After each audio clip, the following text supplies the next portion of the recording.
ကျွန်တော်ရဲ့ချမ်းသာတဲ့အမကြီးကကျွန်တော်ကိုသူ့အိမ်ကိုခေါ်လာတဲ့ပထမဆုံးနေ့မှာပဲအမလက်ကသူ့ရဲ့ရိုးသားလာပါတယ်ဆိုတဲ့ချစ်သူကောင်လေးကိုခေါ်လာပြီးအဖိုးစီမှာခွင့်ပြုချက်တောင်းဖို့ဒူးထောက်နေတာကိုတွေ့လိုက်ရတယ်။သူတို့နှစ်ယောက်ဖက်ပြီးငိုကြွေးနေကြချိန်အဖိုးကလည်းစိတ်ပြောလာကသာနာပြီးခေါင်းညိတ်သဘောတူဖို့ပြင်နေတဲ့အချိန်မှာပဲတမိသားစုလုံးရဲ့နားထဲမှာစကားပြောတန်လို့အတွေးတွေကိုကြားလိုက်ရတယ်။အဲ့အတန်ကတော့တနာဖို့ကောင်းတဲ့ငါရဲ့အမလက်ရဲ့ရိုးသားတဲ့အမရဲ့ချစ်သူကြီးပါချင်းဆိုတဲ့သူကအမစီကငွေတပြားမှမတောင်းပေမဲ့အမစီကနေတဆင့်ခံပြီးအမျက်ထုတ်နေတာကြပြီ။သူတခုခုဝယ်ချင်တိုင်းအမတယောက်တည်းပဲမြင်ရအောင်စတေးတက်စာတွေတင်ပြီးအမကိုလှည့်စားနေတာ။တနာစရာအမရဲ့မင်းကအခုထိသူ့အလိုလိုက်နေတော့မယ်။သူလိုချင်တာမှန်သမျှရအောင်အကြောင်းပြချက်အမျိုးမျိုးပေးပြီးသူ့လက်ထဲထည့်ပေးနေတာလေ။အမလက်ကတော်ပေမဲ့တခုပဲမှားတယ်လူပြန်ဖြစ်လာတဲ့အချိန်မှာအုံနောက်ကိုအာမသွင်းခဲ့မိဘူး။မင်းကသူ့ကိုမင်းရဲ့အချစ်ဦးလို့ထင်နေပေမဲ့သူကတော့မင်းကိုငွေထုတ်ဆက်လို့ပဲသဘောထားတာ။ဒရက်ကွန်ကင်းပြန်လာမဲ့နေ့ကျရင်မင်းကပဲသူ့အတွက်ပူဇော်ပွဲမှာအရင်ဆုံးအသေးခံရမဲ့သူဖြစ်လာလိမ့်မယ်ဆိုတဲ့စကားတွေပဲဖြစ်တယ်။ဒီအတန်တွေကိုကြားလိုက်ရတဲ့အမလက်ရဲ့မျက်လုံးတွေတုန်ရီသွားတယ်။သူမကပဲအဲ့ဒီစကားကဘာကိုဆိုလိုတာလဲ။အသေးခံရမယ်ဆိုတာဘာလဲအစားထိုးခံရမယ်ဆိုတာကရောဘာလဲလို့ကြောက်လန့်ပြီးပြောလိုက်ချိန်မှာအဖိုးဖြစ်သူကလည်းအံ့ဩသွားတယ်။ဒါဘာတွေဖြစ်နေတာလဲဒါအဲ့ဒီကောင်လေးရဲ့စိတ်ထဲကအတန်လား။အဖိုးကအားလုံးရဲ့တုတ်ပြန်မှုကိုစောင့်ကြည့်ရင်းသူ့မျက်နှိုးဆုံးအမကြီးရဲ့မျက်လုံးကိုကြည့်လိုက်တယ်။သူတို့နှစ်ယောက်အချင်းချင်းနားလည်သွားကြတယ်။အမကြီးကဘာမှမဖြစ်တယ်လို့နေပြီးအဖိုးကိုခေါင်းညှိပြလိုက်တယ်။သူတို့နှစ်ယောက်လုံးအခြေအနေကိုစောင့်ကြည့်ဖို့ဆုံးဖြတ်လိုက်ကြတယ်။ဒီကလေးငယ်လေးကတော့ဘာမှမသိပဲအခြေအနေတွေတင်းမာနေတာကိုတော့မသိဘူး။အမလက်ကသူ့ကိုခိုးကြည့်နေတာကိုတွေ့ပေမဲ့ဆက်စုလို့ပဲဖြစ်မှာပါလေဆိုပြီးဂယုမစိုက်ခဲ့ဘူး။တကယ်တော့ဒီလိုလှပတဲ့အမလက်ဟာသူတို့နှစ်ယောက်ရဲ့ကစားကွက်ထဲကအယုတ်တရုတ်ဖြစ်နေတာကိုသူတနာနေမိတယ်။အမရဲ့ချစ်သူကြည်ပါခြင်းကအမစီကိုလာတာကသူ့ရဲ့တကယ်ချစ်သူနဲ့ရန်ဖြစ်ထားလို့အမကိုအတုံးချပြီးမနာလိုအောင်လှုပ်ချင်ယုံတက်ပဲ။ပြီးတော့အမကရိုးတလို့ချမ်းသာပြီးလှပလွန်းနေတော့သူ့ရဲ့စိတ်သက်သာရဖို့အတုံးချနေတာပဲဖြစ်တယ်။သူတို့နှစ်ယောက်ပြန်ဆင်ပြေသွားရင်အမကအရင်ဆုံးအစွန့်ပစ်ခံရမဲ့သူပဲလို့ထပ်တွေးလိုက်မိတယ်။သူတွေးတဲ့အတန်ကိုကြားနေရတဲ့အမဖြစ်သူကလည်းဘလို့မှစိတ်ထိမရတော့မလို့ဖြစ်သွားပြီးအသက်ပြင်းပြင်းရှူလိုက်တယ်။ငွေကုန်တာကိစ္စမရှိပေမဲ့ဘာချင်းကသူ့အသက်ကိုကယ်ခဲ့တာဆိုတော့အရေးကြီးတယ်လို့ပြောလိုက်တယ်။အဖိုးကတော့နှာခေါင်းရှုံးလိုက်တယ်။အတိတ်ကကိစ္စတွေကိုအခုထိဆွဲကင်ထားတော့မယ်။အဖိုးနောက်ထပ်မပြောခင်မှာပဲအဲ့ဒီအတွေးတန်ထပ်ထွက်လာပြန်တယ်။အေးလေဘာချင်းကအမလက်သက်ကိုဘယ်တော့ကကယ်ခဲ့လို့လဲဆိုတဲ့အတန်ပဲဖြစ်တယ်။အဲ့အခါမှာအဖိုးကစကားဝိုင်းကိုကြားဖြတ်ပြီးကြောင်းတက်တုံကတင်မောနစ်လို့ကျွန်းပေါ်ရောက်ခဲ့တဲ့ကိစ္စကိုမေးလိုက်တယ်။အမလက်ကလည်းအဲ့ဒီအကြောင်းကိုသတိရသွားတယ်။အဲ့ဒီတုန်းကဘာချင်းကသူ့ကိုကယ်ခဲ့တာမဟုတ်ဘူး။သူကိုယ်တိုင်တော့မနှဲလွတ်အောင်ယုံနေရတာ။သူ့ကိုကန်းဆက်ရောက်အောင်တွန်းပို့ပေးခဲ့တာကလင်းပိုင်တကောင်ပါ။အမလက်ခေါင်းထဲမှာဘုံပေါက်ကွဲသွားတယ်လို့ပဲ။ဘာချင်းကသူ့ကိုတညလုံးစောင့်ရှောက်ပေးခဲ့ပြီးမျက်ဖြာနဲ့ဖုံးပေးခဲ့တယ်ဆိုတာလည်းလိမ်ညာချက်တွေပဲ။သူကအမလက်တည်သွားပြီးအနံ့ဆိုးထွက်မှာယောဂကူးမှာကိုကြောက်လို့သာလုပ်ခဲ့တာ။အမလက်ကသူ့ကန်နဲ့သူပဲအသက်ရှင်ခဲ့တာ။နောက်တော့ဘာချင်းကအမအသက်ရှင်နေတာတွေ့တော့သူပဲကယ်ခဲ့တယ်လို့လိန်ပြောတာ။အမလက်ကလည်းအဲ့ဒါကိုယုံပြီးငွေတွေအကုန်ပေးခဲ့တာဆိုတဲ့အတန်တွေထက်ကြားလာရပါတယ်။အဲ့အတန်တွေကြားလိုက်ရတဲ့တမိသားစုလုံးအခန်းထဲမှာတိတ်ဆိတ်သွားတယ်။အတွေးတွေကိုမကြားရတဲ့ဘာချင်းကတော့ဘာဖြစ်နေမှန်းမသိပေမဲ့အဆင်ပြေမယ်လို့ထင်နေတော့မယ်။အမလက်ကရုတ်တရက်အဲ့ဒီတုန်းကလင်းပိုင်တကောင်ကိုမြင်လိုက်တယ်လို့သတိရသွားပြီးဘာချင်းကိုမေးလိုက်တယ်။အဲ့အခါဘာချင်းကမမှတ်မိဘူးလို့ညင်းပေမဲ့သူ့မျက်နှာမှာစိုးရိမ်ကြောက်ရွံ့မှုတွေပေါ်လာတယ်။အမလက်ကအားလုံးကိုသတိရသွားပြီးဘာချင်းကိုမလိမ်ဖို့ပြောလိုက်တယ်။ဘာချင်းလည်းဘာမှပြန်မပြောနိုင်တော့ဘူး။အမလက်လည်းစိတ်ပြက်စွာနဲ့ပဲသူနဲ့လမ်းခွဲလိုက်တယ်။ဘာချင်းလည်းအဆက်ကွဲပြီးထွက်ပြေးသွားခဲ့တယ်။အမလက်စိတ်မကောင်းဖြစ်နေတာကိုမြင်တော့သူကစိတ်မကောင်းမဖြစ်ဖို့အတွေးထဲကနေနှစ်သိမ့်လိုက်တယ်။အမလက်ကသူ့ကိုလှည့်ကြည့်ပြီးဒီကောင်လေးကငါတို့အိမ်ခေါ်လာတဲ့ကလေးလေးမလားလို့တွေးလိုက်တယ်။သူကတော့အမလက်ကိုစိတ်ထဲကနေနောက်ထပ်ရိုက်နှက်ဖို့တောင်တွေးနေသေးတယ်။အဖိုးကတော့ရဲချင်တာကိုမနှဲထိန်ထားရတယ်။အဖိုးကချမ်းဖန်ကိုခေါ်လိုက်ပြီးအိမ်ကိုပြန်လဲကြိုဆိုကြောင်းပြောလိုက်တယ်။အဖိုးကအတွေ့အကြုံရင်းသူပြီးစကားနဲ့ပြီးလှုပ်ဆောင်ချက်နဲ့ပြသတဲ့သူမို့ဘလို့ဆက်ဆံရမလဲမသိပေမဲ့ဒီကလေးကိုငွေကြောင့်ဘသူရှိမှဒူးမထောက်ရအောင်လုပ်ပေးဖို့ဆုံးဖြတ်လိုက်တယ်။အဖိုးကတုတ်ကိုမြေကြီးမှာထောက်လိုက်ပြီးပထမဆုံးစီကန်းချက်ကိုစတင်ပြောလိုက်တယ်။ဒီကလေးတယောက်အိမ်ပြန်ရောက်တာနဲ့တူမနေပဲကြောင်းပြန်တက်ရတယ်လို့ပဲခံစားနေရတယ်။အဖိုးကတကယ်ရောစီးပွားရေးလုပ်ငန်းရှင်ဟုတ်ရဲ့လားဒါမှမဟုတ်ဆရာလုပ်နေတာလားဒါမှမဟုတ်ခေါင်းဆောင်တွေအားလုံးမိန့်ခွန်းပြောတဲ့အခါဒီလိုလေတံမျိုးပဲသုံးတာလားဒါတော့မကောင်းတော့ဘူးနောက်တစ်ချိန်အလုတ်ထွက်လို့ရင်အစည်းအဝေးခန်းထဲမှာပဲအိပ်ပျော်နေတော့မှာပြင်းစရာကြီးလို့သူတွေးနေတော့ဒီတွေးတွေကိုကြားနေရတဲ့အဖိုးကမျက်လုံးတစ်ဖက်ကိုပိတ်ပြီးသူ့ကိုစောင်းငဲကြည့်လိုက်တယ်သူကတော့မတ်မတ်ထိုင်ပြီးတေချာနားထောင်နေပုံပေါက်နေလို့အဖိုးကဘာမှမဖြစ်တယ်လို့နဲ့ပဲပြင်ဆင်ထားတဲ့မိသားစုစည်းကမ်းတွေကိုဆက်ပြီးရွတ်ဖတ်နေတယ်ဒါပေမဲ့လူတွေအရန်ပြင်းလာတဲ့အခါဘာမဆိုလှုပ်တတ်ကြတယ်ဆိုတာကိုတော့အဖိုးမသိရှာဘူးအခုလဲသူအရန်ပြင်းလာတာနဲ့အဖိုးကိုခေါင်းကနေခြေဖျားအထိလိုက်ကြည့်နေမိတယ်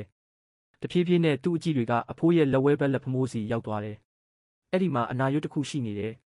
လူတချို့ကအသက်ကြီးလာရင်တီကြီးခန့်ညားနေပေမဲ့ငငယ်တုန်းကတော့အချစ်အတွက်နဲ့ယူယူမိုက်မိုက်လုပ်ခဲ့ပူးကြတာပါပဲအဲ့ဒီလိုတွေးလိုက်တာနဲ့အဖိုးရဲ့ဟောပြောပွဲကနေခိုးထွက်ဖို့ကြံစီနေတဲ့အမကြီးနဲ့အမလက်တို့ကသူတို့ရဲ့လှုပ်ရှားမှုတွေကိုရက်လိုက်ပြီးပြန်ထိုင်လိုက်ကြတယ်သူကတော့အဖိုးရဲ့ဒေါသထွက်နေတဲ့အကြည့်တွေကိုမမြင်မဲစိတ်ကူးထဲမှာတင်အင်တာနက်ရှာနေတယ်လို့မျိုးလွင့်မျောနေတယ်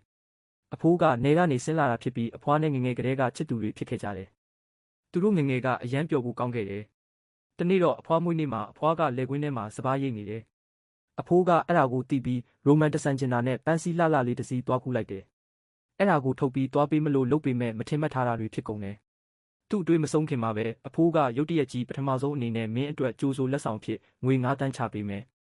ကြိုက်တယ်လို့သုံးလိုက်လို့အဖိုးကရုတ်တရက်အတန်မြင့်ပြောလိုက်တယ်အဲ့ဒီလိုများပြားတဲ့ငွေပမာဏကိုကြားလိုက်ရတဲ့အခါသူ့ခန္ဓာကိုယ်တစ်ခုလုံးကတောင့်တင်းပြီးအပျော်ရွှင်ဆုံးလူသားပုံစံဖြစ်သွားတော့တယ်အဖိုးရေအဖိုးကကျွန်တော်ရဲ့အဖိုးရင်းကြီးတင်မကဘူးကျွန်တော်ရဲ့ဖခင်သခင်ပါပဲလို့စိတ်ထဲကနေထပ်တွေးလိုက်တယ်အပြင်ပန်းမှာတော့အဖိုးကတောင်ကြီးလိုတည်ငြိမ်နေပေမဲ့အတွင်းစိတ်ထဲမှာတော့ချွေးတွေတောင်ပြန်နေခဲ့တာဘယ်သူမှမသိလိုက်ပါဘူးနော်နောက်နည်းနည်းလေးသာဆိုရင်ဒီကောင်လေးအတွေးတွေကနေအကုန်ပေါက်ကြတော့မှာအနားမှာရက်နေတဲ့အမလက်နဲ့အမကြီးကတော့ဒါကိုကြည့်ပြီးစိတ်တူနေကြတယ်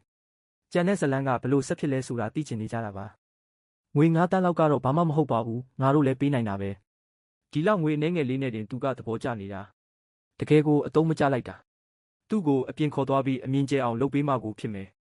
9 သန်းနဲ့သူ့စိတ်ကူးတွေကိုအောင်မြင်တားဆီးလိုက်ပြီးတဲ့နောက်အဖိုးကသူ့ကိုအလုပ်တစ်ခုခုပေးထားမှသူပြင်းရင်အဖိုးရဲ့အရှက်ရစရာအတိတ်တွေကိုလိုက်မစူးစမ်းတော့မှလို့ဆုံးဖြတ်လိုက်တယ်တကယ်တော့အဖိုးကဒီကောင်လေးဒီလိုရှေးဟောင်းနှောင်းဖြစ်တွေကိုဘယ်ကနေသိနေရတာလဲဆိုတာကိုအရင်သိချင်နေတာဒီကောင်လေးရဲ့ပါစက်နဲ့အတွေးတွေကချစ်ဖို့ကောင်းတယ်လို့စိတ်တူစရာလည်းကောင်းတယ်ဒါကိုခဏဘေးဖယ်ထားပြီးတော့ဘိုင်တူးမှာရှာထားတဲ့ရလက်တွေအရအဖိုးကကလေးပြူစုပြိုးထောင်ရေးစာအုပ်ငယ်လေးတစ်အုပ်ကိုပြင်ဆင်ထားတယ်အဲ့ဒီစာအုပ်ရဲ့ဒုတိယအချက်အရငွေပေးပြီးရင်သူ့ကိုလူချောလေးတွေနဲ့တွေ့ပေးရမယ်အစင်းမြင့်တဲ့လူဖွဲ့စည်းနဲ့ထိတွေ့ပေးရမယ်ဒါမှပဲနောက်ကျရင်လမ်းဘေးကမိန်းကလေးတယောက်ရဲ့လှည့်စားခြင်းခံရပြီးအသေးနှလုံးအခိုးခံရမှာကိုကာကွယ်နိုင်မှာဒီနေ့ကအခွင့်အရေးကောင်းပဲအဖိုးကအားကိုးရဆုံးအမကြီးဘက်ကိုလှည့်ကြည့်ပြီးအတန်ကြဲကြဲနဲ့ပြောလိုက်တယ်ဒီနေ့လေကုမ္ပဏီကိုပြန်ရမှာမလားမင်းမောင်လေးကိုပါခေါ်သွားလိုက်အမကြီးကလည်းသူ့ကိုအမြင်ကျအောင်ခေါ်သွားဖို့စိတ်ကူးရှိပြီးသားမို့ဘာမှမငင်းတော့ဘူးသူမကသူ့ကိုကြည့်ပြီးပြောလိုက်တယ်ဒီမှာပဲနေမှာလားဒါမှမဟုတ်ငါနဲ့အတူကုမ္ပဏီလိုက်မှာလားလို့မေးလိုက်တော့ကောင်လေးကလည်းသူတို့ဘာတွေကြံစီနေကြတာလဲသူတို့ကငါ့ကိုကောင်းကောင်းကြီးသိနေကြတာပဲဒါပေမဲ့ကိစ္စမရှိပါဘူးငွေ9 သန်းအတွက်ဆိုရင်တော့ငါကအုတ်ခဲတုံးလိုပါပဲဘယ်နေရာမှာအသုံးပြုကျင်တယ်လဲအဲ့ဒီကိုရောက်အောင်သွားပေးမယ်လို့တွေးလိုက်တယ်အမကြီးကသူ့ကိုအံ့ဩစွာနဲ့ပဲကြည့်နေမိတယ်ဒီကလေးကတကယ်ပဲစိတ်နှခွဖြစ်နေတာလားအမလက်ကတော့အဖိုးရဲ့စစ်ဆေးမှုကိုခံဖို့ကြံခဲ့ရတော့တယ်အမကြီးကမသွားခင်မှာဘာမှမဖြစ်တယ်လို့နဲ့မေးလိုက်တယ်အဖိုးရဲ့လက်ကိုစောစောကစိုက်ကြည့်နေတာဘာဖြစ်လို့လဲလို့ပေါ့ကောင်လေးကလည်းသူ့ရဲ့မျက်လုံးဝိုင်းဝိုင်းလေးတွေကိုမိတ်တုံလှုပ်လိုက်တယ်ပြီးတော့ဘာမှမဟုတ်ပါဘူးအဖိုးလက်မှာအနာရွတ်တွေ့လို့စိတ်ဝင်စားသွားတာပါဗျာလို့ပြောလိုက်ပြီးသူ့ရဲ့အတွေးတွေကိုဆက်တွေးနေပါတော့တယ်စိတ်ထဲမှာတော့ကျွန်တော်စောစောကဘာတွေးနေတာလဲအော်ဟုတ်ပြီအဖိုးကအဖွားကိုပန်းပေးမလို့လေသူကပန်းတွေကိုကင်ပြီးအဖွားကိုအချစ်နဲ့ပတ်သက်ပြီးဝန်ခံတော့မလို့လုပ်တာဒါပေမဲ့မထင်မှတ်ထားတာဖြစ်ကုန်တယ်သူတို့နှစ်ယောက်ရိုမန်တဆန်ဆန်ပွေဖက်ဖို့လုပ်နေတော့မှပဲအဖိုးကကြက်ချေးကိုနင်းမိပြီးချော်လဲကတောင်ကုန်းအောက်ကနွားတင်းကုတ်ထဲအထိလိမ့်ကျသွားတယ်မျက်နာကရွှွန်နဲ့စိုက်ဝင်သွားရုံတင်မကဘူးလက်မှာလည်းဒဏ်ရာတွေရသွားတယ်လို့တွေးလိုက်တာပါဒါကိုကြားလိုက်ရတဲ့အမကြီးကသူမရဲ့အားရင်ရှိသမျှသုံးပြီးရေမောခြင်းကိုထိန်းချုပ်ဖို့ကြိုးစားပေမဲ့လုံးဝမရတော့ဘူးအမကြီးစီကနေစနောက်ခံလိုက်ရတဲ့အဖိုးကတော့မျက်နှာတစ်ခုလုံးနီးရဲသွားတယ်သူ့မျက်လုံးတွေကနေအမနှစ်ယောက်ကိုစိုက်ကြည့်ရင်စိတ်ထဲမှာတော့လက်စားချေကိုအမှတ်မှတ်ထားလိုက်တယ်အဖိုးကြီးတယောက်ရဲ့လက်စားချေမှုကိုစောင့်နေလိုက်သူကတော့14 နှစ်အရွယ်ကလေးတယောက်အနေနဲ့ဘာများမကောင်းတာလုပ်နိုင်မှာမို့လို့လဲသူကတော့သူ့ဘာသာသူတွေးနေုံတက်ပါတကယ်ဆိုးတာကတော့အမကြီးနဲ့အမလက်တို့ပဲသူမကဒီကောလာဟာလာဘရင်လေးကိုကုမ္ပဏီကိုခေါ်သွားတယ်သူကငြိမ်နေရင်ပြင်းတက်လို့မပြောမှဆိုလို့အမကြီးကိုဆက်ဆုလိုက်တယ်အမရဲ့ကုမ္ပဏီကဘယ်လိုပုံစံမျိုးလဲအမကြီးကတော့ပေါ့ပေါ့ပပနဲ့ပြန်ဖြေတယ်တာမန်ပါပဲအရန်ကြီးမကြီးဘူးဝင်ငွေကတော့တင့်တော်ပါတယ်အခြေခံအားဖြင့်နောက်တစ်ချိန်ရီးစားရှာရင်ငါကုမ္ပဏီလောက်တော့ပိုင်တဲ့သူကိုရှာတင်တယ်ဒီလောက်ကတော့လိုအပ်ချက်တစ်ခုလို့မဖြစ်ပါဘူးတာမန်ပါပဲအရန်မများပါဘူးလို့ဆိုကာကားကိုကုမ္ပဏီအောက်မှာရက်လိုက်တယ်သူကခေါင်းကိုနောက်ပြန်လှည့်ပြီးအဆောက်အဦကိုမောကြည့်လိုက်တာလေပင်တောင်ကျိုးမတက်ပဲဒါပေမဲ့အဆောက်အုံရဲ့အထွတ်ထိပ်ကိုမမြင်ရဘူးအရန်မကြီးဘူးဆိုတာကိုအတိတ်ပဲပြန်ဖွင့်ဆိုလိုက်တယ်လို့ပဲသူကလည်းအမကြီးကငါ့ကိုတစ်သက်လုံးလူပြိုကြီးဖြစ်စေချင်နေတာပဲဒီလိုမျိုးလုံးဝမထင်ထားခဲ့ဘူးလို့တွေးရင်အမကြီးအနားကိုရှောက်သွားရင်အမကြီးကဒါကိုကြားသွားတယ်သူမကမျက်ခုံးပင်ပြီးသူ့ကောင်းကိုခပ်ဖွားဖွားပုတ်လိုက်တယ်ဘာရီကြည့်နေတာလဲ အထဲဝင်ရအောင်အပေါ်ဆုံးထက်က CEO ရဲ့အလုပ်လုပ်တဲ့နေရာပဲအမကြီးကစပွဲစီးလျှောက်သွားပြီးထိုင်လိုက်တယ်ငါဗီဒီယိုအစည်းအဝေးတစ်ခုလုပ်เสียရကြံသေးတယ်မင်းဟိုဘက်မှာခဏသွားစောနေဦးငါပြီးရင်ကုမ္ပဏီကိုလိုက်ပြမယ်သူကဂယုတစိုက်နားထောင်ပြီးစိတ်မဝင်စားတာကိုတိလိုက်ရလို့အလုရှုပ်နေတဲ့အမကြီးဘက်ကိုပဲအာယုံပြန်ရောက်သွားတယ်သူမရဲ့လှပတဲ့ဘေးတစ်ဖက်မျက်နှာကိုကြည့်ရင်အမကြီးကအယမ်းလာတာပဲလို့တွေးမိတယ်အနားကနေဒီလိုမျိုးချီကျူးတန်ကိုကြားလိုက်ရတဲ့အခါအမကြီးကနှက်ခမ်းလေးကွေးညွတ်သွားတယ်သူမကိုလူတွေချီကျူးနေကြဆိုပေမဲ့ကြီးပြင်းလာတဲ့အချိန်မှာကြားခဲ့ရတဲ့ချီကျူးစကားတွေကနားထဲမှာတော့မဝင်တော့ဘူးဒါပေမဲ့ဘသူကတကယ်ပြောတာလဲဆိုတာဘသူသိမှလဲသူကတော့မတူဘူးသူကသူ့စိတ်ထဲကနေတကယ်ကိုလှတယ်လို့မြင်နေတာအဲ့ဒီတော့သူမကခဏလောက်ဘာလို့မခံစားရမှာလဲသူ့ရဲ့တက်ပြင်းချတန်ကဝင်ထုတ်ဝင်ဖို့တစ်ခုကိုခံစားနေရတယ်လို့မျိုးထပ်ပြီးထွက်ပေါ်လာပြန်တယ်အရန်နှမျောဖို့ကောင်းလိုက်တာဒီလောက်လှပနေတဲ့သူကအယုံကြည်ဆုံးအတွင်းရမှုရဲ့မတရားဆွဆွဲမှုကိုခံရတော့မှသူကပြိုင်ဘက်ကုမ္ပဏီနဲ့ကြာပြီးပူးပေါင်းနေတာအခုဆိုရင်ငွေကြေးဆိုင်ရာရာဇဝတ်မှုနဲ့ထောင်ချတော့မဲ့အခြေအနေသူတို့နှစ်ယောက်ကုမ္ပဏီစည်ရင်းတွေကိုနှစ်နဲ့ချီပြီးလိမ်ထားခဲ့ကြတာလေအခုငါဘယ်လိုလုပ်ရမလဲအမကြီးကိုတန်တရားမဝင်စေပဲဘယ်လိုတတိပေးရမလဲငါကကုမ္ပဏီစီမံကိန်းတွေမှာဘယ်တော့မှပါဝင်ပတ်သက်ခဲ့တာမဟုတ်ဘူးအခုမှရုတ်တရက်ကြီးသွားပြောရင်အရန်တိတာလုံးနေမှာပေါ့ဒါပေမဲ့ဘာမှမလုပ်ဘဲနေရင်အမကြီးတကယ်ပဲထောင်ထဲမှာအချုပ်စနေရတော့မှလို့တွေးလိုက်မိတယ်ဒီအတွေးရဲ့အတန်တွေကိုကြားလိုက်တဲ့အခါအမကြီးရဲ့မျက်နှာထားကအေးဆက်သွားတယ်ရေခဲအမေရိကန်တို့ခွက်ကိုစပွဲပေါ်ကိုဒုံးကနေပစ်ချလိုက်တယ်သူကတော့ဘာဖြစ်လို့ဖြစ်မှန်းမသိပဲကြောင်တောင်လေးကြည့်နေမိတယ်အစီရင်ခံဖို့ရောက်လာတဲ့ငွေစည်ရင်းဌာနဒါရိုက်တာကတော့လန့်သွားတယ်ချန်ဥက္ကဋ္ဌဘာများအဆင်မပြေတာရှိလို့လဲလို့မေးလိုက်တော့အမကြီးကငါအခုမှတတိယသွားတယ်စည်ရင်းတွေစစ်မကြည့်တာကြာနေပြီပြီးခဲ့တဲ့နှစ်တွေကငွေစည်ရင်းမှတ်တမ်းတွေကိုအကုန်ပြင်ဆင်ထားလိုက်အကုန်လုံးရဲ့မိတ္တူကိုငါစီပို့ပေးလို့ခိုင်းလိုက်ပါတယ်ငွေစည်ရင်းဌာနဒါရိုက်တာကဘာမှနားမလည်ပေမဲ့ဘာမှပြန်မပြောရဲပဲအမိန့်နာခံပြီးပြင်ဆင်ဖို့ထွက်သွားတယ်သူမျက်တောင်ခတ်မိတယ်အမကြီးကဘာလို့ရုတ်တရက်စည်ရင်းစစ်ဖို့စိတ်ကူးပေါက်သွားတာလဲခုနကဒါရိုက်တာတယောက်ပြောလိုက်တဲ့စကားကြောင့်များလားသူ့ကိုကြည့်ရတာပြင်ပလောကလူအဖွဲ့အစည်းတွေကိုအပြည့်အဝမရောက်သေးပေမဲ့လူကြီးတယောက်လိုဟန်ဆောင်နေရတဲ့သူပုံစံမျိုးပါသူကစာရွက်စာတမ်းတွေလာပို့တဲ့လက်ထောက်ဖြစ်ပြီးအခန်းထဲကနေထွက်လာတဲ့အမကြီးနဲ့ရုတ်တရက်တိုးမိတော့ချက်ချင်းမက်ရက်လိုက်ပြီးဥက္ကဋ္ဌချမ်းမင်္ဂလာပါနော်လို့နှုတ်ဆက်တော့အမကြီးကခေါင်းငိတ်လိုက်ပြီးစာရွက်စာတမ်းတွေကိုစပွဲပေါ်တင်ထားခဲ့လိုက်ပါလို့ပြောလိုက်တယ်အဲ့အချိန်မှာကျွန်တော်ကဒါနဲ့ဒါကဘာတူလဲမျက်နာကရင်းနှီးတယ်လို့ပဲဆိုတဲ့အတွေးတွေဝင်လာတာနဲ့အမကြီးကလက်ထောက်ကိုလှည့်ကြည့်လိုက်ပြီးသူ့ကိုအမှန်တကယ်မှတ်မိသွားတဲ့ပုံစံမျိုးဖြစ်သွားတာကိုတွေ့လိုက်ရတယ်အမကြီးကလက်ထောက်ကိုစိုက်ကြည့်ရင်မျက်မှောင်ကျုံမိသွားတယ်ဒီကောင်လေးကအဖိုးလက်ထက်ကလေးကကျေးဇူးပြုထားတဲ့မိဘမဲ့တယောက်ပါတက္ကသိုလ်တက်ပြီးအမကြီးတို့ကုမ္ပဏီကိုတာဝန်ယူတဲ့အထိငွေကြေးထောက်ပံ့တာမရက်တန့်ခဲ့ပါဘူး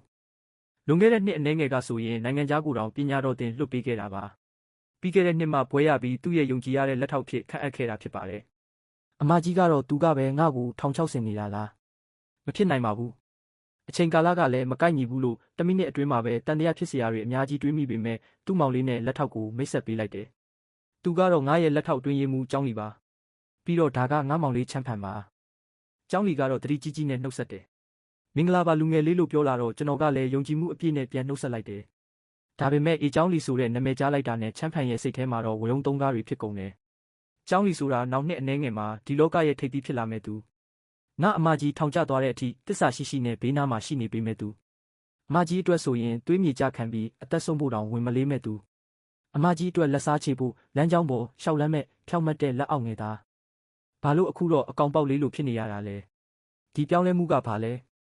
ကိုရီးယားသွားပြီးခွဲစိတ်မှုလုပ်လာတာလားလို့တွေးလိုက်တာဒီအတွေးစကားတွေကိုကြားလိုက်ရတဲ့အခါအမကြီးတုန်လှုပ်သွားတယ်သူထောင်မကြဘူးသေးပေမဲ့မောင်လေးဖြစ်သူပြောတဲ့အတိုင်းသာဆိုရင်ထောင်ကထွက်လာတဲ့အခါဘဝကဘလောက်ခက်ခဲမလဲဆိုတာမြင်အောင်မိတယ်ကောင်လေးကလည်းအဲ့ဒီလိုအခြေအနေမျိုးမှာတော့လက်ထောက်ချောင်းကကူညီပေးဖို့ဝင်မလေးခဲ့ပေမဲ့သူ့ရဲ့အဆုံးသက်ကမကောင်းခဲ့ဘူးထောင်ထဲမှာအမကြီးရဲ့ယောဂဟောင်းပြန်ထလာပြီးလက်စားချေဖို့လမ်းတစ်ဝက်မှာတင်ဆုံးသွားခဲ့တယ်လက်ထောက်ချောင်းကလည်းသူ့အနားမှာဘသူမှမရှိတော့တဲ့သူဆိုတော့အကုန်လုံးပြီးဆုံးတဲ့အခါကားအရှိန်မြင့်ပြီးတရခန်ကိုငရဲပြည်ခေါ်သွားဖို့ဆုံးဖြတ်လိုက်တာလေဆိုပြီးထက်တွေးလိုက်တာပေါ့အဲ့အခါအကုန်ကြားသိနေတဲ့အမကြီးကလက်ထောက်ချောင်းရဲ့မျက်နှာမှာကြန့်ရှိနေတဲ့ကလေးဆန်တဲ့အပြုံးကိုမြင်တော့အမကြီးရဲ့စိတ်တွေပြောညံ့သွားတယ်ငါတို့ရဲ့ချမ်းမီသားစုကကျေးဇူးတည်တတ်တဲ့သူတွေကိုဘယ်တော့မှမမေ့ပါဘူးထက်တွေးကြည့်ရင်လက်ထောက်ချောင်းရဲ့ဘဝဆက်ကြောင်းကလက်စားချေဖို့စူးစမ်းရင်းလမ်းတစ်ဝက်မှာတင်အသက်ပေးလိုက်ရတဲ့သူကျေးဇူးတည်တတ်တဲ့စိတ်နဲ့ပေါ်လို့တွေးလိုက်ခါအမကြီးကောင်းကြိုက်လာတယ်ငါမောင်လေးကစိတ်ကူးရင်လွန်းနေတာလားဒါပေမဲ့တခုတေချာတာကတော့အခုပြောတဲ့အချက်လက်တွေကသာ အထောက်ထားခိုင်လုံရင်လက်ထောက်ကျောင်းကိုအဓိကထားပြီးတော့ငါဘေးမှာလူယုံဖြစ်ထားရမယ်လို့တွေးရင်လက်ထောက်ကျောင်းကိုငါမောင်လေးကိုကုမ္ပဏီကိုလိုက်ပြပေးဖို့စီစဉ်ထားတယ်မင်းလည်းလိုက်ခဲ့လေလားလို့ပြောလိုက်တော့ဟုတ်ကဲ့ပါသူထေးလို့ပြန်ဖြေရင်လက်ထောက်ကျောင်းကအံ့အားသင့်သွားတယ်ပုံမှန်ဆိုရင်အတွင်းရေးမှူးစုကပဲဒီလိုအလုပ်တွေကိုလုပ်လို့ရှိတာပါကုမ္ပဏီရဲ့လုပ်ငန်းနယ်ပယ်ကကျေပြန့်တယ်အမကြီးကတော့တကယ်အရေးချင်းရှိသူတွေကိုပြဖို့ဥပဒေဌာနကိုခေါ်သွားပြီးနောက်တော့စတိုင်ကြတဲ့ဖက်ရှင်ဌာနကိုခေါ်သွားတယ်ဌာနမှူးတွေကလည်းသူတို့ရဲ့အကောင်းဆုံးလူတွေကိုခေါ်လာပြီးမိတ်ဆက်ပေးကြတယ်အဲ့ဒီလိုလျှောက်သွားနေရတာကမိဖုရားရွေးနေတယ်လို့ခံစားရတယ်အလုပ်တွေပြီးဆုံးတော့ရုံးခန်းတကားဖွင့်လိုက်တာနဲ့အပြစ်ကင်းပုံပေါက်တဲ့အမျိုးသမီးတစ်ယောက်ကလှည့်ကြည့်ပြီးအပြုံးလေးနဲ့ကြိုဆိုတယ်ဆိုဖာပေါ်ကစာရွက်စာတမ်းတွေကိုကောက်ကင်လိုက်ပြီးဥက္ကဋ္ဌချမ်းပြန်လာပြီလားစီမံကိန်းအတွက်တင်ဒါစာရွက်တွေကိုပြင်ဆင်ပြီးပါပြီလက်မှတ်ထိုးပေးရင်ငွေကြေးခွဲဝေမှုစတင်လို့ရပါပြီလို့ပြောလိုက်တော့အမကြီးကစာရွက်တွေကိုယူလိုက်ပြီးလက်မှတ်ထိုးဖို့ပြင်လိုက်တယ်ကျွန်တော်ကလည်းစိတ်ထဲကနေပြီးအမကြီးမလုပ်လိုက်ပါနဲ့အဲ့ဒီစာရွက်တွေကထောက်ချောက်တွေပါလို့ပြောလိုက်မိတာပေါ့အမကြီးကသူ့ကိုတစ်ချက်ကြည့်လိုက်တယ်လို့လှုပ်ပြီးတာနဲ့သူကစိတ်ထဲမှာအော်လိုက်ပြီးလက်ကိုဆန့်ထုတ်လိုက်တယ်အမရဲ့အနေရရှိတဲ့လုပ်ရက်ကိုတားဖို့လှုပ်ချိန်မှာပဲအမကသူ့ထက်မြန်မြန်လှုပ်လိုက်တယ်စာရွက်တွေကိုပြတင်းပေါက်အပြင်ဘက်ပစ်ချလိုက်ပြီးလက်ဆေးဖို့အမြန်သွားတော့တာပဲဒီလုပ်ရက်တွေကြောင့်အကုန်လုံးအံ့ဩသွားကြတယ်သူလဲထုတ်ထားတဲ့လက်ကိုအသာပြန်ရုပ်လိုက်တယ်အိမ်သားကပြန်ထွက်လာတဲ့အခါအမကြီးကတချူးနဲ့လက်ကိုတုပ်လိုက်တယ်ခုနကအဲ့ဒီပုံမှာပိုးကောင်လေးတစ်ကောင်တွေးလိုက်လို့လန့်သွားပြီးအခုလိုလုံးမိသွားတာပါလို့ပြောလိုက်ပါတယ်ဒါကိုကြားတော့အတွင်းရေးမှူးစုကတက်ပြင်းချလိုက်ပြီးအပြုံးနဲ့ပဲပြောတယ်ဟုတ်ကဲ့ပါဒါဆိုနောက်တစ်ဆောင်ပြန်ရိုက်လိုက်ပါမယ်ပြစ်လိုက်တဲ့စာရွက်ကိုလည်းပြန်ကောက်ခိုင်းလိုက်ပါမယ်အတွင်းရေးမှူးစုကရင်းနှီးစွာပြုံးပြပြီးအမြန်ဆုံးလက်မှတ်ထိုးဖို့တတိပေးနေရင်အဲ့ဒီစီမံကိန်းကိုလက်မလွတ်ချင်တဲ့သူတွေအများကြီးပဲလို့ပြောလာတော့ကျွန်တော်ကစိတ်ထဲကနေစကားမများနဲ့တော့ဒီမျက်နှာနှစ်ဖက်နဲ့ငွေပွေးမှအမရဲ့ယုံကြည်မှုကိုအလွဲသုံးစားလုပ်ပြီးတခြားကုမ္ပဏီအတွက်သူရှို့လုပ်နေတာဒီစီမံကိန်းကနောက်ပိုင်းမှာရက်တန့်သွားမှာမြေကွက်တွေပါဆုံးရှုံးရမှာကောလာဟာလာတွေထွက်လာတဲ့အခါအတုလုပ်ထားတဲ့စည်ရင်စရာတွေကိုပေါက်ကြားအောင်လုပ်ပြီးငါအမကိုအပြစ်တင်ဖို့လုပ်နေတာမလာ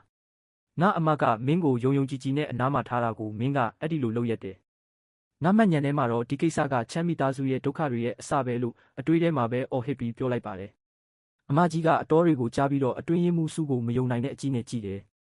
လူအများကြီးကိုတန်တရားဝင်ခဲ့ပေမဲ့သူ့ကိုတော့ဘယ်တော့မှမထင်ခဲ့ဘူးအကြောင်းကတော့သူတို့ကကြောင်းတက်ကလေးကတငယ်ချင်းတွေဖြစ်နေလို့ပါတငယ်ချင်းရဲ့ဆင်းရဲတဲ့ဘဝကိုသိတော့အမြဲပဲငွေကြေးထောက်ပံ့ပေးခဲ့တာပါကြောင်းပြီးတော့လေသူတို့ရဲ့လုပ်ငန်းနဲ့တန်းခေါ်လာခဲ့တာအခုတော့သူ့ရဲ့ရုပ်ဆိုးတဲ့အကျင့်တွေကိုမြင်လိုက်ရပြီတစ္ဆာဖောက်ခံရတဲ့ဒေါသကရင်ထဲမှာတောက်လောင်လာတယ်ဘာကြောင့်လဲလို့ယူကျုံမရဖြစ်နေချိန်မှာပဲနားထဲမှာကြားနေရတဲ့အတွေးတွေကသူ့ထက်တောင်ပိုဒေါသထွက်နေသေးတယ်ဒါတွေကတော့သူ့မောင်လေးရဲ့အတွေးတွေဖြစ်တဲ့အမကတော့ဘာမှမသိပဲအတုံးချခံနေရတော့မယ်ဒီအတွင်းရေးမှူးစုကအမတ်စီကိုတမင်တက်တက်ချင်းကပ်လာတာပါသူကစူးကုမ္ပဏီရဲ့ဥက္ကဋ္ဌသမီးပါအဲ့ဒီတုန်းကဥက္ကဋ္ဌကဇနီးပြီးကိုဝင်ရှိနေချိန်မှာတခြားမိန်းမနဲ့ဖောက်ပြန်ခဲ့တာလေအတွင်းရေးမှူးစုကသူ့ရဲ့နောက်မယားကမွေးတဲ့သားသမီးဖြစ်တဲ့အဆင့်တန်းကြောင့်ဘယ်တော့မှခေါင်းမမလာနိုင်ဘူးဆိုတာသိတယ်ဒါကြောင့်အနာဂတ်မှာအာနာကိုသိမ့်ပိုက်ဖို့အမကိုအတုံးချတာပါတွေးကြည့်ရင်အတွင်းရေးမှူးစုကအခုဂျေးဆိုတဲ့တထေးနဲ့တွဲနေတာပဲသူတို့နှစ်ယောက်ပြန်ဆင်ပြေသွားပြီလားမသိဘူးဆိုတဲ့အတွေးအတန်တွေကရင်းနှီးတဲ့နာမည်ကြတော့အမကြီးရဲ့မျက်လုံးတွေဆူးရှသွားတယ်ဒါကလည်းအဲ့ဒီလူနဲ့ပတ်သက်နေတာပဲသူ့ရဲ့အတွေးတွေကလွင့်မျောသွားတယ်သူတို့ပြန်ဆင်ပြေနေမှာပါဂျေးကအတွင်းရေးမှူးစုအတွက်အကူအညီတွေအများကြီးပေးတယ်ဒုတိယအမကိုစွန့်ပစ်ခဲ့ပေမဲ့လည်းအတွင်းရေးမှူးစုရဲ့အားနည်းချက်ကိုသူကကင်ထားတာလေအရင်ကဂျေးကဒုတိယအမကိုကုမ္ပဏီမှာလာလည်ဖို့ပြောပြီးစာရွက်စာတမ်းတွေခိုးခိုင်းခဲ့တာဒီနှစ်ယောက်ကတော့အဆုံးထိအတူတူသွားမဲ့သူတွေပဲအမကြီးစိတ်ထဲကနေရေမောလိုက်တယ်နောက်မှလက်ထောက်ကျောင်းကိုစုံစမ်းခိုင်းရမယ်လို့တွေးထားလိုက်မိတယ်အတွင်းရေးမှူးစုကတော့ဒီအချိန်တိုလေးတွင်းမှာပဲသူမရဲ့လျှို့ဝှက်ချက်တွေအကုန်လုံးပွင့်ထွက်သွားမှလုံးဝမသိရှာဘူးပရင်တာကနေထွက်လာခါစားလက်လက်ဆက်ဆက်စာရွက်စာတမ်းတွေကိုကင်ပြီးပြန်လာခဲ့တယ်သူမမျက်နှာမှာတော့မျက်နှာဖုံးတစ်ခုလိုပြုံးပြနေတာပေါ့ဥက္ကဋ္ဌချမ်းရည်အခုပဲလက်မှတ်ထိုးလို့ရပါပြီအမကြီးကတစ်ချက်ကြည့်လိုက်ပြီးမလိုပါဘူးလို့ပြောလိုက်တယ်သူမနေရာကိုပြန်ထိုင်ပြီးဖြည်းဖြည်းချင်းပြောလိုက်တာကတော့ဥက္ကဋ္ဌချမ်းရည်ဒီ project ကိုလူတော်တော်များများကလိုချင်နေကြတာပြီးတော့ဒီ project ကအနာဂတ်မှာအရန်ကောင်းမဲ့ပုံပဲခဏလောက်ကြံ့ကြာသွားရင်တခြားသူလက်ထဲပါသွားရင်ဘယ်လိုလုပ်မလဲလို့ပြောလိုက်ပေမဲ့အမကြီးရဲ့အေးဆေးလွန်းတဲ့အပြုတ်မှုကိုမြင်တော့အတွင်းရေးမှူးစူးစပြီးထိတ်လန့်လာပြီဒါဟာသူမနှစ်ပေါင်းများစွာကြိုတင်တွက်ချက်ထားတဲ့အစီအစဉ်လေးအကုန်လုံးအစင်သစ်ဖြစ်နေပြီးလှုပ်ဆောင်ဖို့ပဲကြံတော့တာဒါပေမဲ့ပထမခြေလမ်းမှာတင်ပြဿနာတက်သွားတယ်သူမတကယ်ကိုနားမလည်နိုင်ဘူးစာရွက်စာတမ်းသွားထုတ်တဲ့ခဏလေးတွင်းမှာပဲဥက္ကဋ္ဌချမ်းကလက်မှတ်ထိုးဖို့အစင်သစ်ဖြစ်နေတာကနေအခုတော့ဘာလို့ရုတ်တရက်စိတ်ပြောင်းသွားတာလဲအမကြီးကလက်ထောက်ကျောင်းယူလာပေးတဲ့ကော်ဖီခွက်ကိုယူပြီးတငုံတောက်လိုက်ကအေးအေးဆေးဆေးပဲပြန်ဖြေလိုက်တယ်လက်ထဲကလွတ်သွားတဲ့ဆိုရင်တော့အဲ့ဒါကိုကံမဟုတ်လို့ပဲပေါ့ကို့အပိုင်ဆိုရင်တော့ကို့စီရောက်လာမှာပဲ မဟုတ်ရင်တော့အတင်းအဓမ္မလုပ်လို့မရဘူးလို့ပြောလိုက်တဲ့အခါအတွင်းရေးမှူးစုကစိုးရိမ်ကြီးနဲ့ဒါပေမဲ့ဒါတွေကကျမပါတနာတွေနဲ့ညှိနှိုင်းပြီးသားပါဒီနေ့နေ့လယ်မှာခွင့်ပြုချက်လျှောက်လွှာတင်ဖို့သဘောတူထားတာဒါကစာချုပ်ဖောက်ဖျက်တာဖြစ်သွားမှာမို့လို့ကျမတို့လုပ်ငန်းရဲ့ဂုဏ်သိက္ခာကိုထိခိုက်နိုင်ပါတယ်လို့ပြောလိုက်ချိန်မှာပဲအမကြီးကကော်ဖီခွက်ကိုချလိုက်တယ်ဒါကရိုးရှင်းပါတယ်အချိန်တန်ရင်ပါတနာတွေကိုပြောလိုက်ပေါ့အလုပ်လုပ်နေတော့ကိုချစ်သူဖောက်ပြန်နေတာကိုသိသွားလို့သူ့ကိုတွားဖက်နေတာလို့ပြောလိုက်ပေါ့ဒီစကားကိုကြားတဲ့အခါအတွင်းရေးမှူးစုရဲ့နှက်ခမ်းတွေကတုန်ရင်သွားတယ်တထေးမလေးရေဆန်းတော့မနေပါနဲ့ဟိုဘက်ကတကယ်ကိုအရေးတကြီးလိုချင်နေတာပါလို့ထပ်ပြောတော့အမကြီးကရုတ်တရက်အတန်အေးအေးနဲ့မေးလိုက်တယ်စူးလေးရေတငယ်ချင်းရေငါတို့တယောက်နဲ့တယောက်သိတာဘယ်နှစ်နှစ်ရှိပြီလဲဒီမေးခွန်းကြောင့်အတွင်းရေးမှူးစူးလန့်သွားပြီးမျက်လုံးတွေလှုပ်ရှားသွားတယ်10 နှစ်လောက်ရှိပါပြီလို့ပြောတော့ဟုတ်တယ်10 နှစ်နီးပါးရှိပြီနော်လို့အမကြီးပြန်ပြောရင်းကမှန်ပြတင်းပေါက်ဘက်ကိုလှည့်ပြီးတက်ပြင်းချလိုက်တယ်10 နှစ်ဆိုတာအရာရာပြောင်းလဲဖို့လုံလောက်တဲ့အချိန်ပဲဒါပေမဲ့လူတစ်ယောက်ရဲ့စစ်မှန်တဲ့သဘောတဘာဝကိုတခါမှမမြင်ဘူးခဲ့တာမျိုးလည်းဖြစ်နိုင်တာပဲအတွင်းရေးမှူးစုရဲ့ရင်ခုန်တန်းတွေရက်သွားသလိုပဲဒါကဘာကိုဆိုလိုတာလဲသူမခိုးကြည့်လိုက်ပေမဲ့အမကြီးရဲ့မျက်နှာကအမြဲတမ်းပဲအရာရာကိုထိန်းချုပ်ထားနိုင်တဲ့သူတစ်ယောက်ရဲ့အရေးအမွေတွေရှိနေတယ်အမကြီးကတည်ငြိမ်တဲ့အတန်နဲ့ပြောလိုက်တယ်ပရောဂျက်အတွက်မစိုးရိမ်ပါနဲ့ဒီလေလံကိစ္စကိုအချိန်တန်ရင်ကြည့်လိုက်မယ်ငါဘက်မှာလည်းလှုပ်เสียရတွေရှိသေးတယ်နောက်နေ့ကျမှလေလံဖွင့်မှာမဟုတ်ဘူးလား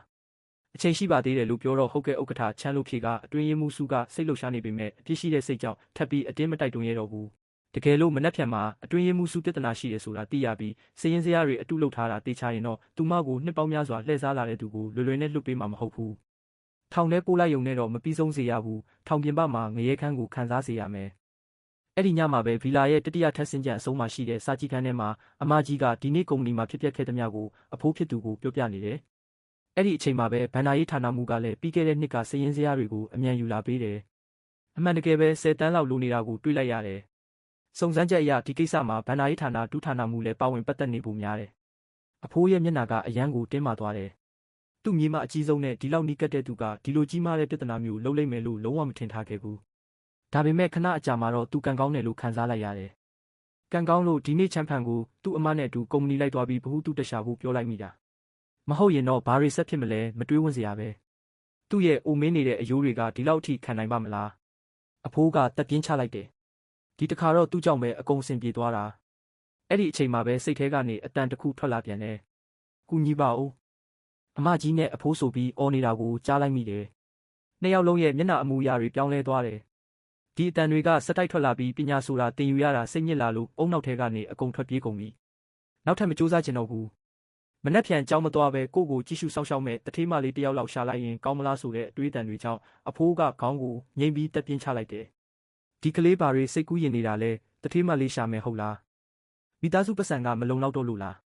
းအဲ့ဒီထက်မှပဲရှိတဲ့အခန်းထဲမှာတော့သူကအိမ်စာတွေကိုဘယ်လိုလုပ်ရမလဲဆိုတာမသိပဲခေါင်းကုန်နေတယ်ကျန်တာတွေကိုဘယ်လိုလုပ်ရမလဲမသိတော့ဘူးမနှက်ဖြန်ကြောင်းမှာပဲကြုံတယ်လို့လုပ်တော့မယ်လို့ဆုံးဖြတ်လိုက်တယ်ဆောင်းကိုခြုံပြီးအဲ့ဒီညကအရန်ကိုကောင်းကောင်းအိပ်ပျော်သွားတယ်နောက်တစ်နေ့နေမထွက်ခင်မှာပဲသူကအကြောင်းကိုသွားဖို့ပြင်ဆင်နေရတယ်ဘဝကအရန်ကိုပြင်းစရာကောင်းလိုက်တာလူသားတွေကိုဖျက်ဆီးပစ်ချင်စိတ်တောင်ပေါက်လာတယ်သူကပေါင်မှုတ်လေးတစ်ခုကိုပါစက်ထဲထိုးထည့်လိုက်တယ်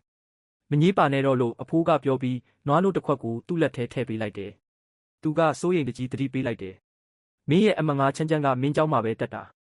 17 တန်းအခန်း3မှာတခုခုဖြစ်ရင်သူ့စီသွားရှာလိုက်လို့မြလိုက်တော့သူကဘာမှမပြောဘဲကြောင်ကြည့်နေတယ်ကံမကောင်းစွာနဲ့ပဲအဖိုးထပ်မမေးရသေးခင်မှာပဲကာသမားရောက်လာတယ်သူကကြောင်းဖို့ကြောင်းကြိုလုပ်ပေးရမယ့်သူပါသူကတခင်လေးအစင်သင့်ဖြစ်ပြီလားအခုမသွားရင်နောက်ကျလိမ့်မယ်လို့တတိပေးလိုက်တယ်အဖိုးကလာပြီလို့ပြောကသူ့ကိုဆွဲခေါ်လာပါတယ်ပြီးတော့အိမ်တကားကိုပိတ်သွားတယ်အဖိုးကမနှက်စာစားဖို့ဆင်းလာတဲ့အမကြီးကိုလှမ်းအော်လိုက်တယ်အမငါးကိုချက်ချင်းဆက်သွယ်လိုက်ဒီနေ့သူပဲသွားချမ်းဖန်ခေါ်သွားရမယ်လို့ပြောလိုက်မိနစ်30ကြာမှာတော့သူကနိုင်ငံကျော်ပုဂ္ဂလိကကျောင်းတစ်ကျောင်းကိုရောက်သွားတယ်ဒီမှာရှိတဲ့ကျောင်းသားတွေကတော့တထေးတွေဒါမှမဟုတ်မြင့်မြတ်တဲ့မိသားစုကပဲနှစ်တိုင်းမိဘတွေကသူတို့ကလေးတွေကိုဒီကျောင်းမှာထည့်ဖို့အလူအရက်ပဲတကယ်လို့အစွမ်းထက်တဲ့နောက်ခံရှိတဲ့သူတွေနဲ့တငယ်ချင်းဖြစ်ပြီးအကူအညီရနိုင်ရင်တော့အနာဂတ်ကတေချာပေါက်တောက်ပါမှာပဲတခင်လေးအတွင်းထိလိုက်ဖို့ပေးရမလားကြက်တောင်ရိုက်တဲ့အိတ်နဲ့ကြောပိုးအိတ်ကလေးနေပုံပဲလို့ပြောလာတော့ကျေးဇူးတင်ပါတယ်ဒါပေမဲ့မလိုပါဘူးလို့ဆိုပြီးသူကလက်ကိုဝေ့ရမ်းပြီးညှင်းလိုက်တယ်ကြက်တောင်ရိုက်တဲ့အိတ်ကိုကောက်ကင်လိုက်တဲ့အချိန်မှာတထုတန်တွေထွက်လာတယ်ခဏလောက်တော့နှစ်ယောက်လုံးတိတ်ဆိတ်သွားတယ်ကားသမားကတွန်းဆုပ်နဲ့ပြောလိုက်တယ်တခင်လေးကြက်တောင်ရိုက်တဲ့ရက်ကကျိုးနေတာလားအတစ်တစ်ချောင်းဝယ်ပေးရမလားလို့မေးတော့သူကမလိုပါဘူးကျေးဇူးတင်ပါတယ်တကယ်ကိုမလိုပါဘူး အဲ့ဒီလိုပြောပြီးတာနဲ့သူကခေါင်းကိုငုံပြီးကြောင်းထဲကိုအပြေးလေးဝင်သွားတော့တယ်။လေကားအောက်ခြေကိုရောက်တဲ့အခါသူကကြက်တောင်ရိုက်တဲ့အိတ်ကိုစစ်ဖွင့်လိုက်တယ်။ဟူးကတိကတက်ပဲ။မိတော့မလို့ဖြစ်သွားတယ်။အိတ်ထဲမှာပါလာတာကကြက်တောင်ရိုက်တဲ့ရက်ကမဟုတ်ဘူး။တန်ပိုင်လုံးကြီးဖြစ်နေတယ်။သူကိုယ်တိုင်ကြုံခဲ့ရတဲ့အတွေ့အကြုံအရလင်းမိသားစုကနေအထုတ်ခံလိုက်ရပြီဆိုရင်အဲ့ဒီလိုအကောင်သေးသေးလေးတွေကသူ့ကိုချက်ချင်းပြန်ကြိုက်ကြတော့မှပြီးတော့မျောလင့်ထားတဲ့အတိုင်းပဲဒါတွေအားလုံးကလင်းရီကနောက်ွယ်ကနေစီစဉ်ထားတာဖြစ်နေတယ်။မနေ့ကပဲသူ့ကိုနောက်ပြောင်ထားတဲ့အချက်ကလည်းရှိသေးတော့ဒီမုံတိုင်းကပိုပြီးတောင်ပြင်းထန်လာဦးမှာအသေးချပါပဲ။အရင်ကသူ့စပွဲခုံပေါ်မှာစာလုံးညစ်ညစ်တွေရေးထားတာတွေအိတ်ဆုပ်ပြီးအသေးရိုက်ခံရလူနေပါဖြစ်ခဲ့ရတဲ့ကိစ္စတွေအကြောင်းတွေးမိလိုက်တော့သူ့မျက်လုံးတွေကနိုးထလာတဲ့သားရဲတကောင်လိုအယောင်လက်သွားတယ်။အမဲလိုက်တဲ့အချိန်စတင်လိုက်ပါတော့မယ်။အတန်းထဲပြန်ရောက်တော့သူ့အရင်နေရာကတခြားကောင်လေးတစ်ယောက်နေရာယူထားတာကိုတွေးလိုက်ရတယ်။ဒါပေမဲ့သူဒေါသထွက်မနေပါဘူး။အတန်းနောက်ဆုံးတန်းအမိုက်ပုံပေးကတရင်ပေါက်နာကသူ့စပွဲစီကိုတန်းလျှောက်သွားလိုက်တယ်။စပွဲပေါ်မှာတော့အမိုက်ဖတ်ဆိုတဲ့စာလုံးကိုအနီရောင်ဆေးနဲ့တိတာထင်ရှားအောင်ရေးထားတာတွေ့လိုက်ရတယ်။ဒါပေမဲ့ထူးဆန်းတာကသူ့နေရာမှာမိန်းကလေးတစ်ယောက်ထိုင်နေတာပဲ။သူမကစာအုပ်နဲ့မျက်နှာကိုအုပ်ထားပြီးခြေထောက်တွေကိုစပွဲပေါ်မှာထောင်ထားတဲ့ပုံစံကအတော်လေးမောက်မာနေတယ်။နီလန်းတစ်တွေစသုံးနေပြီပေါ့။သူမျက်ခုံးတစ်ချက်ပင်းလိုက်ပြီးပတ်ဝန်းကျင်ကတိတ်ဆိတ်နေတာကိုလုံးဝဂရုမစိုက်တော့ဘူး။ဘာလို့လဲဆိုတော့ဒီအတန်းဖော်တွေကရုပ်ရှင်ကောင်းကောင်းကြည့်ရတော့မယ်ဆိုရင်အမြဲတမ်းဒီလိုပဲတိတ်ဆိတ်နေတတ်ကြလို့ပါ။စူညံတန်ကိုကြားလိုက်ပုံရတဲ့အဲ့ဒီမိန်းကလေးကစာအုပ်ကိုဖြည်းဖြည်းချင်းဖယ်လိုက်ပြီးပြင်းရည်ပြီးအထင်သေးတဲ့လေတံနဲ့ပြောလိုက်တယ်။ပြန်လာပြီလားတဲ့။သူမစကားတော်မဆုံးသေးခင်နောက်တစ်စက္ကန့်မှာပဲတန်ပိုင်လုံးကြီးကသူမမျက်နှာစီကိုတက်တက်မတ်မတ်ရောက်လာတော့တယ်။သူ့ရှေ့မှာရက်နေတဲ့ကောင်လေးရဲ့မျက်လုံးတွေကဆူရှာထက်မြက်နေတယ်။ဒီနေ့စပွဲအစ်စ်အတွက်ရော်ကြီးပေးမလား။ဒါမှမဟုတ်ဒီကနေမထွက်သွားပဲနေမလား။ဒါပေမဲ့သူမကိုတေချာကြည့်လိုက်မိတဲ့အခါသူအံ့အားသင့်သွားတော့တယ်။အမလေးဒါငါရဲ့အမငါမဟုတ်လား။ဒီနေ့ဘာလို့များအလုရှုပ်ခံပြီးငါစီလာရှာနေရတာလဲ။အမငါကတော့အခုထိတုံလုံးနေတော့မှာပဲ။အကြီးဆုံးအမကြီးကဖုန်းထဲမှာပြောပြထားတဲ့မောင်လေးဆိုတာတိုးငယ်လေးတစ်ကောင်လိုနုနယ်ပြီးအားနေနေလိမ့်မယ်လို့ထင်ထားတာပါ။ဒါပေမဲ့သူ့ရှိမှရက်နေတဲ့ဒီကောင်လေးကဘာတူလဲ။သူ့ခေါင်းထဲမှာမေကွန်းထုတ်စရာတွေမပေါ်လာခင်မှာပဲထူးဆန်းတဲ့အတွင်းစိတ်အတန်တစ်ခုကသူ့စိတ်ထဲမှာပြန်ကြားရောက်လာပြီးသူ့ရှိကကောင်လေးရဲ့အတန်နဲ့ထပ်တူကျနေပါတယ်။အခုတော့သူအတော်လေးနားလဲသွားပါပြီ။သူများတွေပြောနေကြတဲ့အလင်းရောင်ရဲ့ရွေးချယ်ခြင်းခံရတယ်ဆိုတာသူများဖြစ်နေမလား။အဲ့ဒီလိုဆိုရင်တော့လက်ခံပေးလို့ရပါတယ်။ငါးယောက်မြောက်အမဖြစ်သူကအမိုက်ဆုံးပုံစံဖမ်းဖို့ကြိုးစားရင်းသူ့အတန်ကိုတမင်တကာလျှော့ပြောလိုက်ပါတယ်။မောင်လေးရေပထမဆုံးအကြိမ်တွေ့တာပဲအမကိုဘာမှမပြောတော့ဘူးလား။သူပါဇက်ဟာပြီးစကားပြောဖို့ပြင်လိုက်ချိန်မှာပဲဘေးနားကစပွဲခုံတွေကလတ်ထိုင်တွေတိုက်မိတဲ့အတန်တွေဆူညံသွားပါတယ်။တောက်ကျိုးနေငါးယောက်မြောက်အမရေမင်းရဲ့မောင်လေးရဲ့လက်စွမ်းကတော့တကယ်ကိုရိုင်းဆိုင်လုံးနေတာပဲ။အထက်တန်းကျောင်းမှာကဘော်ဒါစနစ်နဲ့ပါ။ငါးယောက်မြောက်အမကဒီနေ့သူ့ဆောင်မှာအေးအေးဆေးဆေးအိပ်ပျော်နေတော့အကြီးမဆုံးအမစီကဖုံးဝင်လာပြီးသူ့ကိုသွားတွေ့ဖို့အတင်းတိုက်တွန်းတာခံလိုက်ရပါတယ်။တခါမှမတွေ့ဘူးတဲ့မောင်လေးဆိုတာကိုသွားမတွေ့ရင်သူ့ပံကတ်တွေကိုဖျက်ပစ်မယ်လို့ချင်းချောက်ခံလိုက်ရတာကြောင့်ငါးယောက်မြောက်အမအနေနဲ့အရင်ရှင်စနစ်ရဲ့အနိုင်ကျင့်မှုကိုမလွန်ဆန်နိုင်ပဲဥညွတ်လိုက်ရပါတယ်။သူကတော့အပေါ်ရန်လေးချိုးတာအောင်နေပြလိုက်ပြီးကိစ္စပြီးအောင်လုပ်ဖို့ပဲစိတ်ကူးထားတာပါ။ဒါပေမဲ့ကျောင်းကိုရောက်တာနဲ့သူ့မောင်လေးရဲ့စပွဲခုံပေါ်မှာအမိုက်ဆိုတဲ့စာသားကြီးရေးထားတာကိုတွေ့လိုက်ရပြီးကောလာဟာလာတွေအများကြီးကြားလိုက်ရပါတယ်။ငါးယောက်မြောက်အမကချက်ချင်းပဲဒေါသထွက်သွားပါတယ်။ဘာပဲဖြစ်ဖြစ်ငိုးရဲ့ချမ်းမိသားစုဝင်တွေကိုဒဇိမ့်တွေကစိတ်ကြိုက်အနိုင်ကျင့်လို့မရပါဘူး။ဒီငါးယောက်မြောက်အမဆိုတာနင်ဒါအထက်တန်းကျောင်းရဲ့နာမည်ကြီးကျောင်းတွင်းပိုက်တာမှတစ်ယောက်ပါ။ဒါအပြင်သူ့မိသားစုနောက်ခံကလည်းတာမန်မဟုတ်ဘူးဆိုတဲ့ကောလာဟာလာတွေကအများကြီးရှိနေတာပါ။အတူချုပ်ပြောရရင်သူကဘယ်သူမှမဆိုင်ရတဲ့လူစားမျိုးပါ။သူကဒီစပွဲခုံကဘာဖြစ်တာလဲ။ဒါကိုရေးတဲ့ကောင်အခုချက်ချင်းထွက်ခဲ့လို့ငါးယောက်မြောက်အမကပြောလိုက်ပြီးအတန်းထဲကိုအေးဆက်ဆက်အကြည့်တွေဝင်ကြည့်လိုက်ပါတယ်။ချက်ချင်းဆိုသလိုပဲသူရောက်လာလို့စူညံနေတဲ့အတန်းထဲမှာတိတ်ဆိတ်သွားပါတယ်။ကျောင်းသားအားလုံးကသူ့ကိုငေးကြည့်နေကြပေမဲ့သူတို့မျက်လုံးထဲမှာတော့တန်တရားတွေနဲ့ဝေခွဲမရဖြစ်နေကြပါတယ်။သူကဘာလို့ဒီကောင်လေးရဲ့ကိစ္စမှာဝင်ပါနေတာလဲဆိုတာကိုသူတို့နားမလည်ကြပါဘူး။ပြီးတာနဲ့ငါးယောက်မြောက်အမရဲ့စကားတန်ကသူတို့ကိုတုံ့လောက်သွားစေပါတယ်။ချမ်းဖန်ဆိုတာငါမောင်လေးပြီးတော့ငါအကာအကွယ်အောက်မှာရှိနေတာမို့လို့မင်းတို့ကိုနေရာကိုတီးပြီးဘာဆက်ဖြစ်လာမလဲဆိုတာကိုတွေးထားကြဖို့လိုတယ်။ပြဿနာရှာတဲ့သူတွေနဲ့ပတ်သက်ပြီးတော့ငါးယောက်မြောက်အမကခဏရက်လိုက်ပြီးအေးဆက်ဆက်ရေမောလိုက်ပါတယ်။ဘသူမှဝင်မခံရင်လည်းအဆင်ပြေပါတယ်ဒါပေမဲ့ဘသူလုပ်လဲဆိုတာငါသိသွားရင်တော့သူတို့တွေတေးချင်စိတ်ပေါက်သွားအောင်လုပ်ပြမယ်။သူဒီလိုပြောလိုက်တာနဲ့ပြစ်မှုကျူးလွန်သူတွေကချက်ချင်းပဲကြောက်ရွံ့သွားပါတယ်။တစ်ဖက်မှာတော့ဒီကိစ္စနဲ့မပတ်သက်တဲ့ចောင်းသားတွေကဘာဖြစ်မှန်းမသိပဲငေးနေကြပါတယ်။ဘာတွေဖြစ်နေတာလဲ။သူကမိဘအရင်းတွေစီပြန်ဖို့ခံလိုက်ရတဲ့ဆင်းရဲတဲ့မိသားစုကကောင်းလေးမဟုတ်ဘူးလား။ဒါပေမဲ့ဘာလို့ချမ်းဖန်ရဲ့အမကသူဖြစ်နေရတာလဲလို့အတွေးတွေများနေကြပါတယ်။ငါးယောက်မြောက်အမကတော့သူတို့ရဲ့စိတ်ကူးတွေအတွေးတွေကိုဂရုမစိုက်ပါဘူး။သူ့ခြေထောက်တွေကိုစပွဲပေါ်တင်လိုက်ပြီးစာအုပ်နဲ့မျက်နှာကိုဖုံးအုပ်ကာအိတ်ဆက်ဖို့ကြိုးစားလိုက်ပါတယ် သူကတော့မောင်လေးတယောက်ကျောင်းကိုရောက်လာတဲ့အခါသူ့ကိုလေးစားတဲ့မျက်လုံးတွေနဲ့ကြည့်နေမဲ့ပုံရိပ်ကိုစိတ်ကူးရင်နေတာပါဒါပေမဲ့သူကြားလိုက်ရတဲ့စကားကတော့ဒီလိုပါဒီနေ့မင်းငါစပွဲခုံအတွက်ရော်ကြီးပေးမဟုတ်ရင်ဒီကနေထွက်သွားဖို့တောင်မစင်စားနဲ့သူစိတ်ကူးရင်ထားတဲ့ဇလန်းနဲ့လုံးဝကိုကွဲပြားနေပါတယ်ဂုံတိတ်ခါကိုနည်းနည်းလေးပြန်ဆယ်ဖို့အတွက်သူလေပင်ကိုပြန်လျှော့လိုက်ပါတယ်မောင်လေးရေပထမဆုံးအကြိမ်တွေ့တာပဲအမကိုဘာမှမပြောတော့ဘူးလားဒီစကားကိုပြောလိုက်တဲ့အခါသူကအယမ်းမိုက်နေတယ်လို့ထင်လိုက်တာပါရလက်အနေနဲ့သူ့ရဲ့အတုံးမကျတဲ့လက်ပါစီစီကစကားတန်ကိုကြားလိုက်ရပါတယ်တောက်ကျိုးနီး9ယောက်မြောက်အမရေမင်းရဲ့မောင်လေးရဲ့လက်စွမ်းကတော့တကယ်ကိုရိုင်းဆိုင်လုံးနေတာပဲသူကလူမပြီးချင်းချောက်လိုက်မိပြီဆိုတာသိသွားတော့တန်မဏိပိုက်ကိုချက်ချင်းပြန်သိမ်းလိုက်ပြီး9ယောက်မြောက်အမကိုရိုသေစွာနဲ့အပြုံးလေးပြလိုက်ပါတယ်ဟိုင်း9ယောက်မြောက်အမရေပထမဆုံးအကြိမ်တွေ့တာပါဒီတန်မဏိပိုက်လေးကိုလက်ဆောင်ဖြစ်လက်ခံပေးပါ9ယောက်မြောက်အမကတန်မဏိပိုက်ကိုသူ့လက်ပါစီစီပစ်ပေးလိုက်ပါတယ်မင်းကိုအနိုင်ကျင့်တဲ့သူဘယ်သူလဲအကုန်လုံးကိုလက်ညှိုးထိုးပြလိုက်လို့ပြောပြီးတာနဲ့မောင်လေးဖြစ်သူကအမကအဲ့ဒီလိုပြောမှတော့ငါလည်းနမညာကျင်တော့ပါဘူးလို့ပြန်ပြောလိုက်ပြီးသူကရှေ့ကိုရှောက်သွားကသူ့ရှေ့မှာထိုင်နေတဲ့ကောင်လေးရဲ့စပွဲခုံကိုလက်သီးနဲ့ထုလိုက်ပါတယ်ကျမ်းမှန်ရဲ့တရုပ်ဆောင်မှုကအတော်လေးညံ့ဖျင်းပါတယ်သူ့မျက်လုံးတွေကကြောက်ရွံ့နေတာကိုဖော်ပြနေပါတယ်အကိုဖန်ကျွန်တော်ကိုဘာကိစ္စရှိလို့ဒီလိုလုပ်ရတာလဲပြလို့သူကဘာမှမသိသလိုဟန်ဆောင်မနေတော့ပဲတန်းပြောလိုက်ပါတယ်ဒီအခါကောင်လေးကငါစပွဲခုံပေါ်မှာအဲ့ဒီစာသားနှလုံးကိုရေးတာမင်းမဲမဟုတ်လားလို့မေးလိုက်တာပါဒီကျမ်းမှန်ဆိုတဲ့ကောင်ကအခွင့်အရေးသမားတစ်ယောက်ပါအားနည်းတဲ့သူကိုအနိုင်ကျင့်ပြီးအားကြီးတဲ့သူကိုကြောက်တတ်တဲ့လူစားမျိုးပါသူ့အတွက်တော့ပတ်စံမရှိအာဏာမရှိတာကအပြစ်ကြီးတစ်ခုလိုဖြစ်နေပြီးလူတွေကိုအနိုင်ကျင့်ဖို့အကြောင်းပြချက်ဖြစ်နေပါတယ်စန့်ကျင်ဘက်အနေနဲ့အတန်းထဲမှာအာဏာရှိတဲ့သူတွေကိုတော့အမြဲလိုအမွှန်းတင်တတ်ပါတယ်အရင်တုန်းကကောင်လေးချမ်းဖန်ကိုလည်းသူအမွှန်းတင်ခဲ့ပူးပါတယ်ဒါပေမဲ့ချမ်းဖန်ကတော့ဒီလိုလူစားမျိုးကိုဘယ်တော့မှဂရုမစိုက်ခဲ့တာကြောင့်ကျမ်းမှန်ကအညှိုးထားခဲ့တာပါဒါကြောင့်ချမ်းဖန်ရဲ့အဖြစ်ဆိုးကိုကြားလိုက်တာနဲ့လင်းကြီးရဲ့အကြိုက်ကိုဆောင်ဖို့အတွက်သူ့ကိုနင်းချဖို့စောင့်နေခဲ့တာပါဒါပေမဲ့ကျွန်တော်အတန်းထဲကိုရောက်တာမကြသေးပါဘူးလို့ကျမ်းမှန်ကတော့အသေးလဲကိုငင်းဆန်နေပါတယ်သူ့ရဲ့နှစ်မျက်နှာရှိတဲ့သဘောတဘာဝကိုခြာနေဖန်ရှိမှမဖော်ထုတ်ရသေးပါဘူးအခုချိန်မှာသူတို့ကတငယ်ချင်းတွေမဟုတ်ကြပေမဲ့ရန်သူတွေလည်းမဟုတ်ကြပါဘူး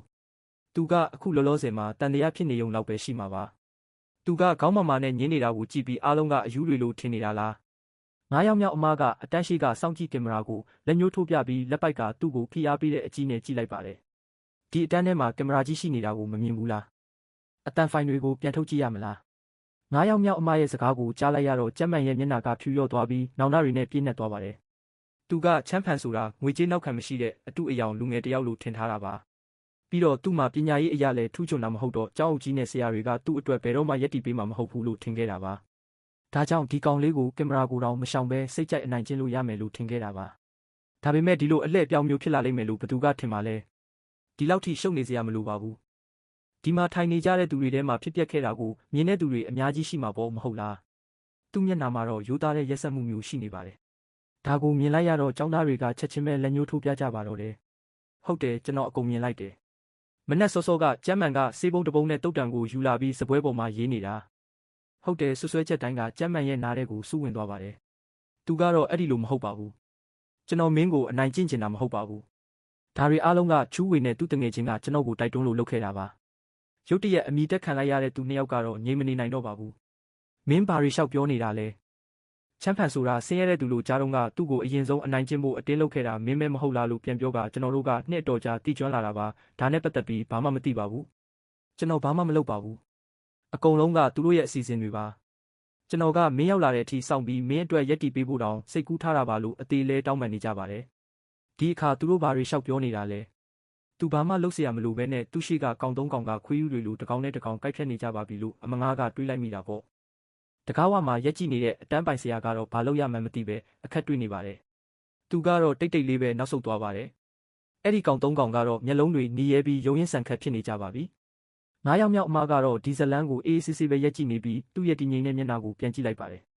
ဒီအဖြစ်အပျက်ကမောင်လေးအတွက်အရန်ကြီးထိခိုက်သွားမလားသူ့စိတ်ထဲမှာတခုခုများဖြစ်သွားမလားလို့တွေးနေမိပါတယ်အကြီးမဆုံးအမကိုတတိယရင်းနဲ့ပေါ့အကြီးမဆုံးအမရဲ့မာကြားချက်ကိုတတိယရင်ဒီဝင်ထုတ်ဝင်ပိုးမောင်လေးကိုတနေ့လုံးခေါ်သွားရမယ်ဆိုတဲ့အကြောင်းကိုပြန်တွေးမိပါတယ်ဒီနေ့တော့စာတင်ဖို့မဖြစ်နိုင်တော့ဘူးဆိုတာသိလိုက်တဲ့9ယောက်မြောက်အမကမောင်လေးကိုခေါ်ပြီးထွက်သွားဖို့ဆုံးဖြတ်လိုက်ပါတယ်သူတို့ဘေးနားမှာလုံးထွေးတက်ပုတ်နေတဲ့ကောင်လေး3ယောက်ကိုလုံးဝဂရုမစိုက်ပဲအတန်းပိုင်ဆရာစီတန်းလျှောက်သွားလိုက်ပါတယ်ဆရာကြီးသူတို့တက်ပုတ်ပြီးသွားရင်ကျမအတွက်စကားတစ်ခွန်းလောက်မှပေးလိုက်ပါချမ်းအုပ်စုကဒီအကျွေးကိုမှတ်ထားလိုက်မယ်လို့ပြောပေးပါသူတို့ရဲ့မိဘတွေစီဒီသတင်းရောက်သွားတာအကောင်းဆုံးပါပဲ သူတို့မိဘတွေကဘလို့ကင်တွေရမလဲဆိုတာသူတို့ဘာသာသိကြမှာပါလို့ပြောလိုက်ပြီး9 ယောက်မြောက်အမကဖုံးထုတ်ပြီးအကြီးမဆုံးအမစီအခြေအနေကိုအချင်းချုပ်စာပို့လိုက်ပါတယ်ပြီးတော့အတန်းပိုင်ဆရာကိုပြန်လှည့်ကြည့်ပြီးမောင်လေးချမ်းဖန်ကိုအတန်းကနေခွင့်တရက်ပေးဖို့နဲ့ဒီနေ့သူ့ကိုခေါ်သွားတော့မှာဖြစ်ကြောင်းပြောလိုက်ပါတယ်ဟုတ်ကဲ့ပါဆိုပြီးအတန်းပိုင်ဆရာလည်းဘာမှပြန်မပြောရဲပါဘူးမောင်လေးက9 ယောက်မြောက်အမရဲ့အင်ကြီးလက်ကိုဆွဲပြီးမိလိုက်ပါတယ်9 ယောက်မြောက်အမကျွန်တော်အခုပဲအိမ်ပြန်ဖို့အိတ်တွေတင်ရတော့မှာလားအမလို့ခေါ်လိုက်တဲ့အတန်ကိုကြားလိုက်ရတဲ့အခါမိသားစုထဲမှာအနှိမ့်ဆုံးနေရာမှာပဲရှိနေရတဲ့9 ယောက်မြောက်အမတယောက်ဝမ်းသာလွန်းလို့မျက်ရည်တောင်ကျလူနီးပါးဖြစ်သွားရပါတယ်ဒါပေမဲ့အပြင်ပန်းမှာတော့တည်ငြိမ်တဲ့ပုံစံကိုပဲဆက်ထိန်ထားပါတယ်အကြီးမဆုံးအမကဒီနေ့မင်းငါနဲ့အတူရှိရမယ်လို့ပြောထားတယ်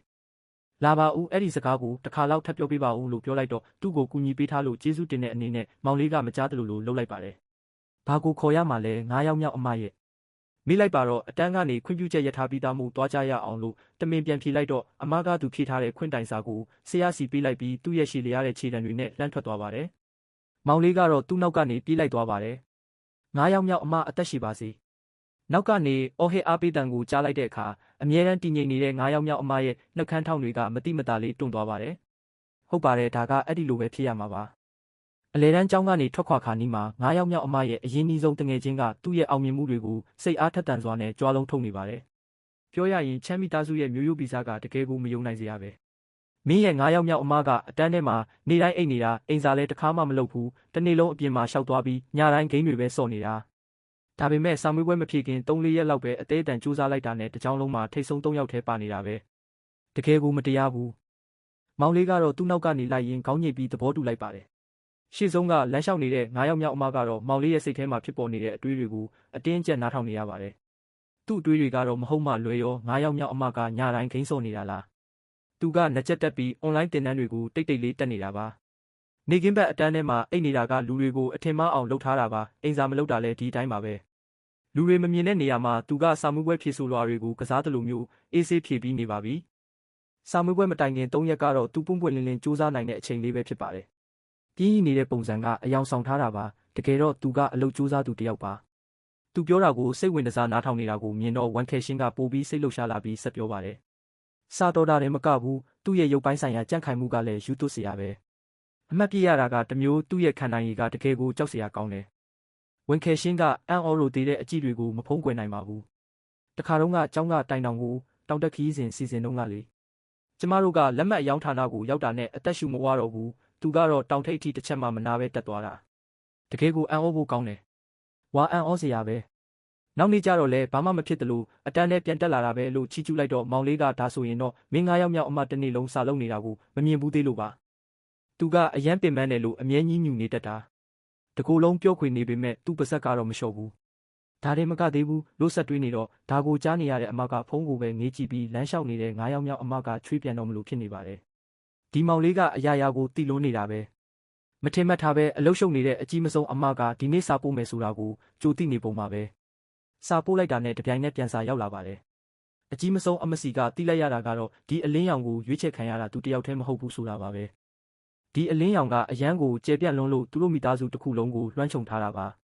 အကြီးမဆုံးအမကဒါကိုလှုပ်ဝက်ထားဖို့နဲ့စကားပြောမှတ်တမ်းတွေကိုအကုန်ဖြတ်ပစ်ဖို့တောင်မှာကြားလိုက်ပါတယ်မောင်လေးမှာဘဲကနေသတင်းအချက်လက်တွေရနေတယ်လဲဆိုတာကိုတော့အကြီးမဆုံးအမလည်းမမေးရတယ်လို့9 ယောက်မြောက်အမလည်းမမေးရဲပါဘူးအကြီးမဆုံးအမကြီးကျမတို့ရဲ့မောင်လေးကိုကောင်းကင်ဘုံကဆင်းသက်လာတဲ့ကောင်းကင်တမန်လေးလိုပဲသဘောထားလိုက်ပါတော့ကျမတို့လိုလူသားတွေကိုကယ်တင်ဖို့ရောက်လာတာနေမှာပါအကြီးမဆုံးအမကြီးတကယ်ပြောနေတာလားဘယ်တော့ကလေးကဒီလောက်တောင်ဟာတညံရှိသွားတာလဲဟာတညံတယ်မကဘူးလူကိုလည်းရိုက်တတ်တယ်နော်မောင်လေးကိုကောင်းကောင်းစောင့်ရှောက်ပေးပါဒီလအတွက်မုတ်ဖိုးတိုးပေးမယ်ဒါပေမဲ့သူ့ကိုစိတ်ညစ်စရာတစ်ခုခုဖြစ်အောင်လုပ်လိုက်ရင်ဘာတွေဖြစ်လာမလဲဆိုတာမင်းသိမှာပါ9 ယောက်မြောက်အမကတော့စိတ်ထဲကနေတွေးလိုက်ပါတယ်ချမ်းဖန်ကပြန်ရောက်တာတရက်ပဲရှိသေးတယ်မဟုတ်လားတကယ်တော့မိသားစုနဲ့ပြန်ဆုံတာကသူလားဒါမှမဟုတ်ကျမလားအကြီးမဆုံးအမရဲ့သဘောထားကိုတူးရဲသောကိစ္စလို့ထင်ပြီးစကရင်ရှော့ရိုက်ကအဖိုးစီပို့ပြီးတိုင်တော့လိုက်ပါတယ်အဖိုးကဖတ်ပြီးတာနဲ့ချက်ချင်းပဲပြန်စာပို့လာပါတယ်မင်းရဲ့အကြီးမဆုံးအမပြောတာမှန်ပါတယ်မောင်လေးကိုနူးနူးညံ့ညံ့ပဲဆက်ဆံဖို့တတိယပါမကောင်းတဲ့စံနမူနာမပြပါနဲ့9 ယောက်မြောက်အမက2 ကြောင်းလောက်ဖတ်ပြီးတာနဲ့ဝစ်ချက်ကိုချက်ချင်းပိတ်လိုက်ပါတယ်သူဘလောက်ပဲချိုးသားတဲ့စကလုံးတွေနဲ့ပတ်သက်နေပါစေအကြီးမဆုံးအမနဲ့အဖိုးတို့ဖြစ်သွားတယ်လို့မျိုးတနေ့မှဖြစ်လာမှာမဟုတ်ဘူးလို့ကြိမ်ဆိုလိုက်ပါတယ်အဲ့ဒီအချိန်မှာပဲအဝေးကနေဆူရှာတဲ့တဘိုးမုတ်တန်ထွက်လာပါတယ်ဟင်ဒါကချမ်းချမ်းပါလားဒီညပြိုင်ပွဲအတွက်အစင်းသင့်ဖြစ်နေပြီလားမသိဘူးနော် စကလုံးတွေကယဉ်ကျေးနေပေမဲ့လှောင်ပြောင်မှုတွေကိုတော့ဖုံးကွယ်မထားနိုင်ပါဘူးဒီအတန်ကိုကြားလိုက်တဲ့အခါ9ယောက်မြောက်အမနဲ့ဝန်ခဲရှင်တို့ရဲ့မျက်နှာတွေချက်ချင်းပြစ်သွားပါတယ်နောက်ကိုလှည့်ကြည့်လိုက်တဲ့အခါသပင်ရွှေရောင်ဆိုးထားတဲ့မိန်းကလေးတစ်ယောက်ကိုတွေ့လိုက်ရပါတယ်ခေါင်းအစခြေဆုံးကတော့မောက်မာပြီးရိုင်းဆိုင်တဲ့ပုံစံပါပဲသူမကဟေးချမ်းချမ်းမတွေ့တာကြပြီနော်ဘာလို့ဒီလောက်တောင်ပုံစံပြက်နေတာလဲအခုတော့ကလေးထိန်ဖြစ်သွားပြီပေါ့ဘသူကိုကလေးထိန်လို့ခေါ်တာလဲလို့ပြောလိုက်တော့9ယောက်မြောက်အမကဒေါသထွက်ပြီးပြန်ဆဲဖို့လှုပ်လိုက်ပေမဲ့နောက်ကနေထွက်ပေါ်လာတဲ့လှောင်ပြောင်တန်ကိုကြားလိုက်ရပါတယ်အိုဟိုဘသူရဲ့ရွှေရောင်ခွေးလေးလှောင်အိမ်ထဲကလွတ်လာတာလဲဒီလောက်တောင်အော်ဟစ်နေတာတရိတ်ဆန်ကာကွယ်ရေးအဖွဲ့ကများအားပေးနေလို့လားဆိုတဲ့အတန်ကြားလို့9ယောက်မြောက်အမကရေမောလိုက်ပါတယ်လူလူရန်ကိုတစ်ချက်ကြည့်လိုက်တော့သူ့ကောင်းပေါ်ကရွှေရောင်စပင်တွေကအဲ့ဒီအတုံးလုံးနဲ့တကယ်ကိုကိုက်ညီနေတာပါလူလူရန်ကသူ့ဆံပင်ကိုအလိုလိုထိမိသွားပြီးအရှက်ရတာကြောင့်ဒေါသထွက်သွားပြီးမင်းကဘသူမို့လို့လဲလို့မေးလိုက်တော့အမကသူကကျမရဲ့မောင်လေးပါလို့ဖြေပြီး9ယောက်မြောက်အမကမောင်လေးကိုကာကွယ်ပေးလိုက်ပြီးလူလူရန်ကိုပါဆက်ကိုတတိထားဖို့တတိပေးလိုက်ပါတယ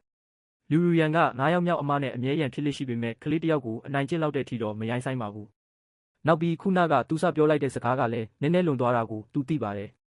သူကအေးဆက်ဆက်နှာမှုတ်လိုက်ပြီးဒီကိစ္စကိုထပ်မပြောတော့ဘူးပြောပါတယ်သူက9ယောက်မြောက်မကိုလှောင်ပြောင်လိုက်ပါတယ်မင်းတို့ရဲ့အလောင်းစားကိုမေ့သွားတာတော့မဟုတ်ပါဘူးနော်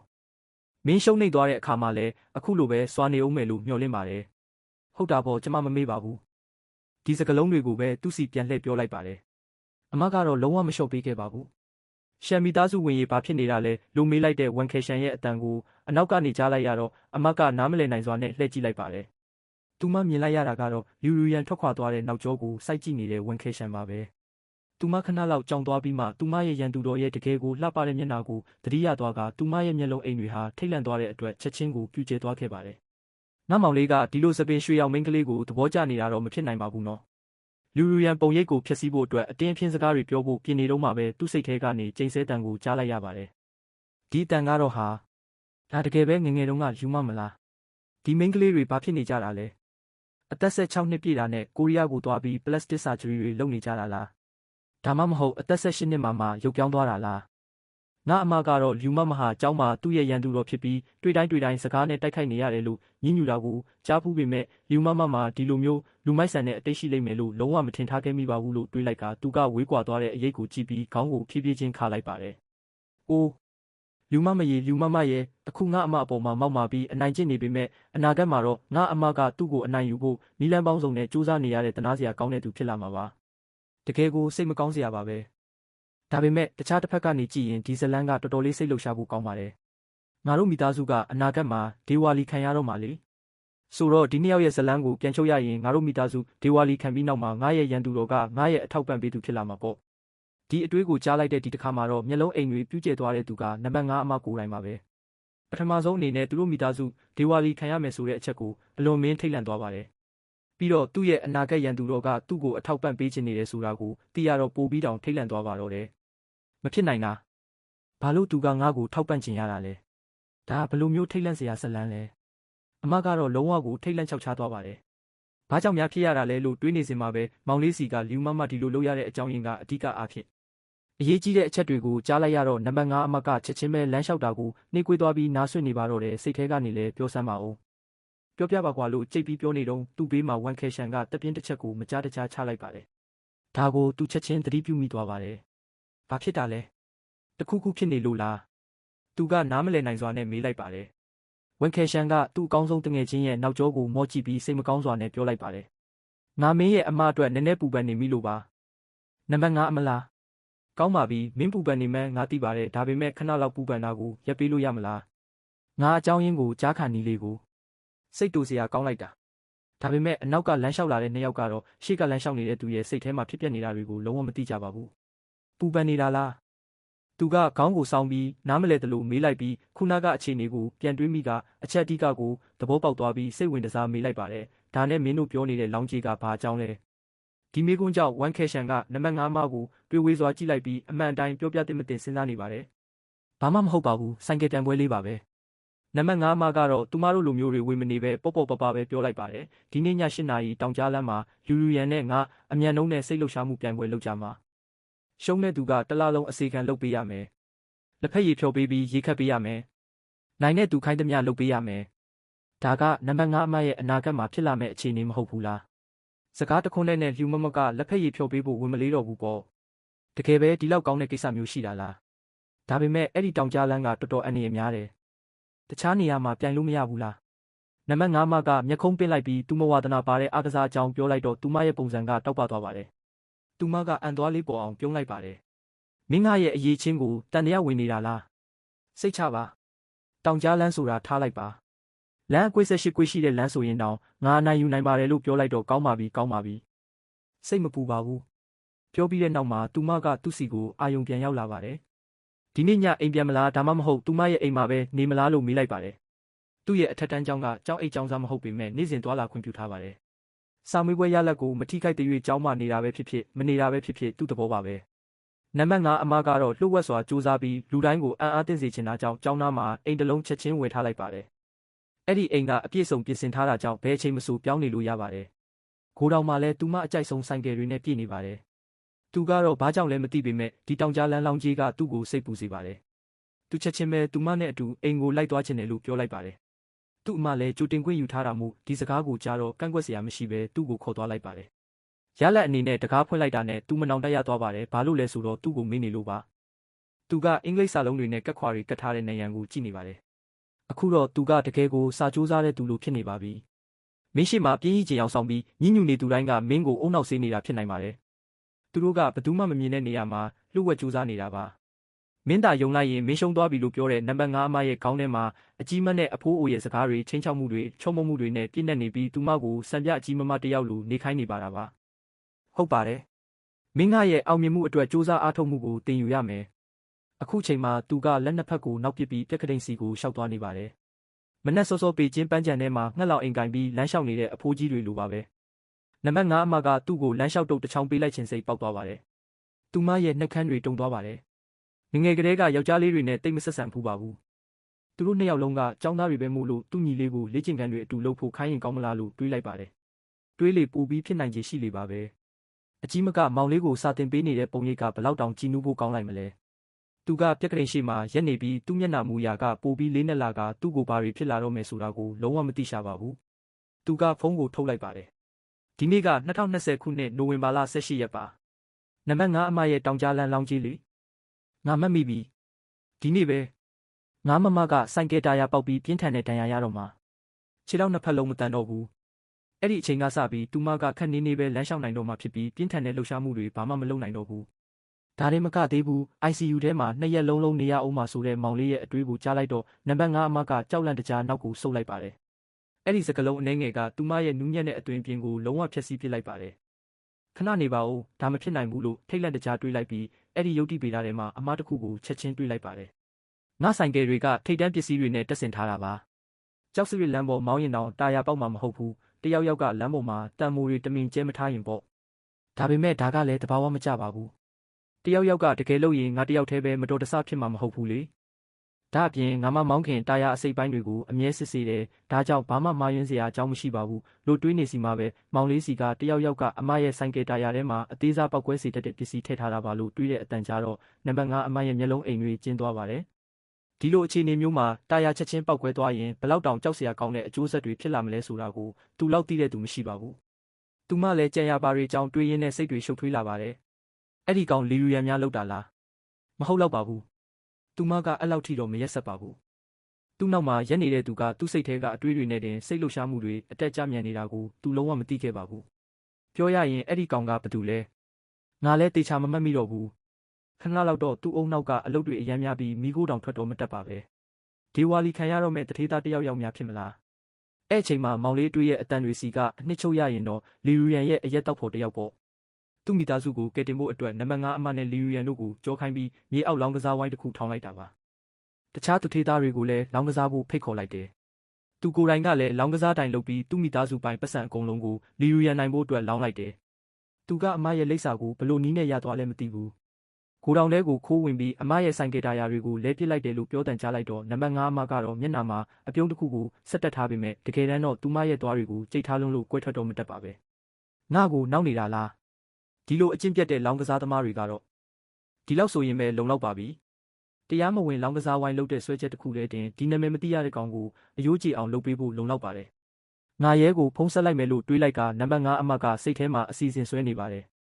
ရဲတွေကဒီကောင်ကိုဆွဲခေါ်သွားရင်ငါချက်ချင်းလီရီယန်စီသွားပြီးမျက်နှာကိုပြောင်းပစ်မယ်။သူမဘလို့လူမျိုးတွေနဲ့ပေါင်းသင်းနေတာလဲဆိုတာကိုမေးမယ်လို့တွေးနေစင်မှာပဲနောက်ထပ်တွေးတွေဖြစ်တဲ့ဒီကိစ္စတွေကြောင့်ပဲလီရီယန်ကအမှန်တရားကိုသိသွားတဲ့အခါအမရဲ့မတော်တဆမှုအတွက်အများကြီးနောင်တရသွားခဲ့တယ်။နောက်ပိုင်းမှာသူတို့မိသားစုဒေဝါလီခံလိုက်ရတဲ့တိုင်အောင်သူမကအမကိုဘယ်တော့မှမစွန့်ပစ်ခဲ့ပါဘူး။သူမရဲ့ငွေကြေးကိစ္စတွေကိုတာဝန်ယူမယ်လို့တောင်ပြောခဲ့ပါတယ်။အဆုံးမှာတော့ဒီလိုဖြစ်သွားတာကလီရီယန်အရင်ဆုံးလောင်ကစားဝိုင်းစလုပ်ခဲ့လို့ပဲလေ။အဲ့ဒီမိုင်မဲတဲ့ပြိုင်ပွဲသာမရှိခဲ့ရင်ဒီလိုကိစ္စတွေဖြစ်လာမှာမဟုတ်ပါဘူး။ဒါပေမဲ့အမရဲ့ပေါင်100ရှိတဲ့ကိုခန္ဓာမှာပေါင်69ကခေါင်းမာတဲ့စိတ်တွေပဲဖြစ်နေတာကတော့နှမျောစရာပါပဲ။သူမကလီရီယန်ရဲ့အကူအညီကိုလုံးဝမယူခဲ့ပါဘူး။တနာစရာကောင်းလိုက်တာလို့တွေးနေတာပါ။ဒါကိုကြားတဲ့အမဖြစ်သူကလည်းမဖြစ်နိုင်ဘူး။ဒီတယောက်ကဘာတွေလျှောက်တွေးနေတာလဲလို့စိတ်ထဲကနေပြောလိုက်ပါတယ်။အဲ့ဒီကောင်မလေးလီရီယန်မှာနည်းနည်းလောက်တော့အသိစိတ်ရှိသေးတယ်ဆိုတော့ဒီတခါတော့လွတ်ပေးလိုက်ပါတော့မယ်။သူမကိုမလောင်တော့ပါဘူး။တွေးကြည့်ရင်တော့သူမကိုချီးကျူးမိပါသေးတယ်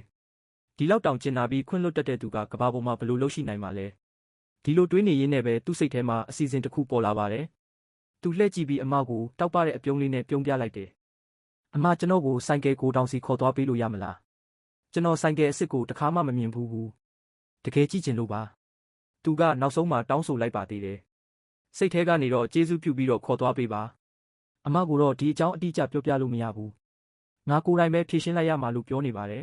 ။အရင်ဆုံးသူမရဲ့ကိုယ်တောင်ကဘယ်မှာလဲဆိုတာအရင်ရှာရမယ်။ပြီးရင်သူမကိုပြိုင်ပွဲမှာဘယ်ဆိုင်ကယ်စီးမှလဲဆိုတာမေးမယ်။ဘယ်ဆိုင်ကယ်ကိုတကယ်အသုံးပြုမှလဲ။အဲ့ဒီအခွင့်အရေးမှာပဲတာယာအမျိုးအစားတွေဘာတွေမေးလိုက်မယ်။အမကတော့ကလေးတွေကိုလွှတ်ထားတတ်တဲ့ပုံစံမျိုးပဲ။ပြီးရင်တော့တခုခုအကြောင်းပြပြီးပြန်ထွက်လာရုံပဲ။အရင်ဆုံးဆေးဆိုင်သွားပြီးအိတ်ဆေးပြင်းပြင်းဝယ်ရမယ်။ပြီးရင်တော့မှန်ကန်တဲ့တာယာအသစ်တွေသွားဝယ်ရမယ်။အမအိပ်ပျော်သွားတဲ့အခါတာယာတွေကိုလဲပေးလိုက်ရုံပဲလို့သူ့စိတ်ထဲမှာအစီအစဉ်တွေဆွဲထားပြီးတဲ့နောက်မှာတော့သူ့ကိုယ်သူတိတ်တဆိတ်နဲ့အနစ်နာခံမှုအတွက်အံ့ဩသွားမိတယ်။ကောင်းလိုက်တာ။ငါအစီအစဉ်ကဘာမှားယွင်းမှမရှိဘူး။တခုပဲရှိတာကဆိုင်ကယ်ပြင်တာတခါမှမလုပ်ဘူးသေးဘူး။ဒါပေမဲ့ကိစ္စမရှိပါဘူး။ဘာမဆိုပထမဆုံးအကြိမ်ရှိစမြင်ပါ။စက်ဘိန်းတော့ပြင်ဖူးပါတယ်။စက်ပိုင်းဆိုင်ရာကအတူတူပဲဖြစ်မှာပါလို့တွေးနေပါတယ်။ဒါတွေကိုကြားထားတဲ့နံပါတ်5အမကလည်းအဲ့ဓာတွေကလုံးဝမတူတဲ့အရာတွေပါဒီယူလေးရဲ့လို့တွေးလိုက်ပြီးသူ့ကိုကြည့်ပြီးအမကညင်းမနေပါဘူး။အဲ့ဒီအစားရပါတယ်လို့ပဲပြန်ပြောလိုက်တယ်။ဒါပေမဲ့ခဏဆောင်အောင်သူမကအခန်းတစ်ခုတည်းကိုမြ мян ဆက်ဆံဝင်သွားတယ်။ဖုန်းကိုခဏလောက်ထိလိုက်ပြီးနောက်မှာတော့ပြန်ထွက်လာခဲ့တယ်။သူမလက်ထဲမှာတော့ကရိယာအိတ်ကြီးတစ်လုံးကိုဆွဲလာတယ်။အမကသူ့ကိုပြုံးပြလိုက်တယ်။မောင်လေးဆိုင်ကယ်တစ်စီးကိုဘလို့ဖြုတ်ရလဲဆိုတာကြည့်ချင်လား။မောင်လေးအတွက်ဆိုရင်အမကဆိုင်ကယ်တစ်စီးလုံးကိုအစအဆုံးပြန်ဖြုတ်ပြီးပြန်တက်ပြပေးနိုင်ပါတယ်။အတွင်းပိုင်းအစိပ်ပိုင်းတွေကနေတာယာတွေထိအကုန်လုံးကိုအသေးစိတ်ပြပေးမယ်လို့ပြောလိုက်တော့ကောင်းလေးလဲဒီလိုကံကောင်းတဲ့အရာကတော့လုံးဝမျှော်လင့်မထားတာပါ။သူ့အစီအစဉ်ကြီးကအလကားဖြစ်သွားပြီဆိုတာသူချက်ချင်းသဘောပေါက်လိုက်တယ်။အဲ့ဒါအလုရှုပ်မနေဘူးလား။လုံးဝမရှုပ်ပါဘူး။အမကဖုန်းကိုဝေရန်ရင်ရေမောလိုက်တယ်။အမအပိုပစ္စည်းထုတ်လုပ်သူစီဖုန်းဆက်ပြီးအကောင်းစားအစိပ်ပိုင်းအစ်စ်တွေမှာထားပြီးပြီ။ခဏနေရင်ဘလို့လုပ်ရလဲဆိုတာပြပေးမယ်လို့ပြောလိုက်ပါတယ်။မမရဲ့ချစ်ချင်းမြတ်တာကအရန်ပြင်းထန်လွန်းနေပြီ။မပင်ပန်းပါနဲ့။ဘေးကနေပဲကြည့်နေပါတော့။နံပါတ်5အမကတော့သူမကိုယ်တိုင်ပဲလုပ်မယ်လို့တင်းခံနေတယ်။တနာရီမပြည့်ခင်မှာပဲတောက်ပနေတဲ့အစိပ်ပိုင်းအစ်စ်တွေရောက်လာတယ်။အမကရိယာအိတ်ကိုဘဲဘက်လက်နဲ့ကင်ပြီးတာယာတစ်ကိုညာဘက်လက်နဲ့ကင်ထားတယ်။သူတို့နှစ်ယောက်လုံးကဗီလာဘေးကကိုတောင်စီလမ်းလျှောက်သွားကြတယ်။ကိုတောင်တကားပွင့်သွားတဲ့အခါမှာတော့တကယ်ကိုအမိုက်စားဆိုင်ကယ်တွေကိုမြင်လိုက်ရတယ်။အနီအစိမ်းအပြအဝါပန်းရောင်အမဲစိတ်ကူးလဲရှိသမျှပုံစံမျိုးစုံကိုအဲ့ဒီမှာရက်ထားတယ်။အမကအနီရောင်ပြိုင်ဆိုင်ကယ်တစ်စီးရှိမှရက်လိုက်တယ်။သူ့ကိုလက်ရက်ခေါ်လိုက်တယ်။ဒီကိုလာခဲ့။ဒီဆိုင်ကယ်ကဒီညစီမဲ့ဟာပဲ။သူကလမ်းလျှောက်သွားပြီးကြည့်လိုက်တယ်။ကိုယ်တွေကပြောင်လက်နေပြီးဒီဇိုင်းကလည်းတကယ်ကိုလှပလွန်းတယ်။တကယ်ကိုမိုက်တာပဲ။ဟုတ်တာပေါ့။ဒီကလေးကငါ့ရဲ့အချစ်ဆုံးပဲလို့ပြောနေတယ်။အမကဆိုင်ကယ်အကြောင်းပြောတဲ့ခါတိုင်းမှာစိတ်လှုပ်ရှားမှုတွေနဲ့တောက်ပန်နေတတ်တယ်။တကယ်တမ်းတော့သူမကစက်ပိုင်းဆိုင်ရာအကြောင်းကိုအချင်းချုပ်ပဲပြောပြဖို့ရည်ရွယ်ထားတာပါ။ဘာလို့လဲဆိုတော့သူမရဲ့အဓိကရည်ရွယ်ချက်ကတာယာလဲဖို့ပဲလေ။ဒါပေမဲ့သူကစိတ်ထဲမှာသူမကိုမဝေဖန်ပဲတကယ်စိတ်ဝင်စားနားထောင်နေတာကိုသိလိုက်တဲ့အခါမှာတော့သူမစိတ်တွေတက်ကြွလာတယ်။သူမကသူ့ကိုနာနာကပ်ခေါ်ပြီးအစိပ်ပိုင်းတိုင်းကိုစိတ်အားထက်သန်စွာနဲ့ရှင်းပြနေတယ်။နောက်ဆုံးတာယာစီရောက်တဲ့အထိစကားတွေပြောနေတာမရက်သေးဘူး။သူမကသူ့စီကဘာကိုမှမဖုံးကွယ်ထားပဲတာယာအစ်စ်ကိုသူ့မျက်စိရှိမှပဲထုတ်ပြလိုက်တယ်။ပြီးတော့တာယာအဟောင်းကိုဖယ်ထားပြီးဓာတ်သေးလေးနဲ့တာယာရဲ့အတွင်းပိုင်းကိုလှီးဖြတ်လိုက်တယ်။သူကဆိုင်ကယ်အကြောင်းဘာမှမသိတဲ့အတွက်ဒါကပုံမှန်လုပ်ရိုးလုပ်စင်ပဲလို့ထင်လိုက်တယ်။သူတို့နှစ်ယောက်လုံးကအာယုံစိုက်နေကြတယ်။ငါမမရဲ့လက်အိတ်ဆွတ်ထားတဲ့လက်ကတာယာထဲမှာဝတ်ထားတဲ့အရာဝတ္ထုအဝိုင်းလေးတစ်ခုကိုထိမိတဲ့အခါမှာတော့သူမရဲ့မျက်လုံးအိမ်တွေအကြီးအကျယ်ကျဉ်သွားတယ်။ သူ့စိတ်ထဲကအတွေးတွေကိုကြားရတာတစ်မျိုးဒါပေမဲ့သူ့မျက်စိရှိမှပဲတကယ်ဖြစ်လာတာကိုမြင်ရတာကတော့တကယ်ကိုကြောက်စရာကောင်းလွန်းတယ်။အဲ့ဒီအချိန်မှာသူမရဲ့ခြေထောက်တွေဒုက္ခိတဖြစ်သွားမဲ့အနာဂတ်အကြောင်းတွေးမိလိုက်တဲ့အခါမှာတော့ရေခဲပြင်ထဲကျသွားသလိုမျိုးကြက်တီးထစရာကောင်းတဲ့အေးဓာတ်ကသူမကိုဖုံးလွှမ်းသွားခဲ့တယ်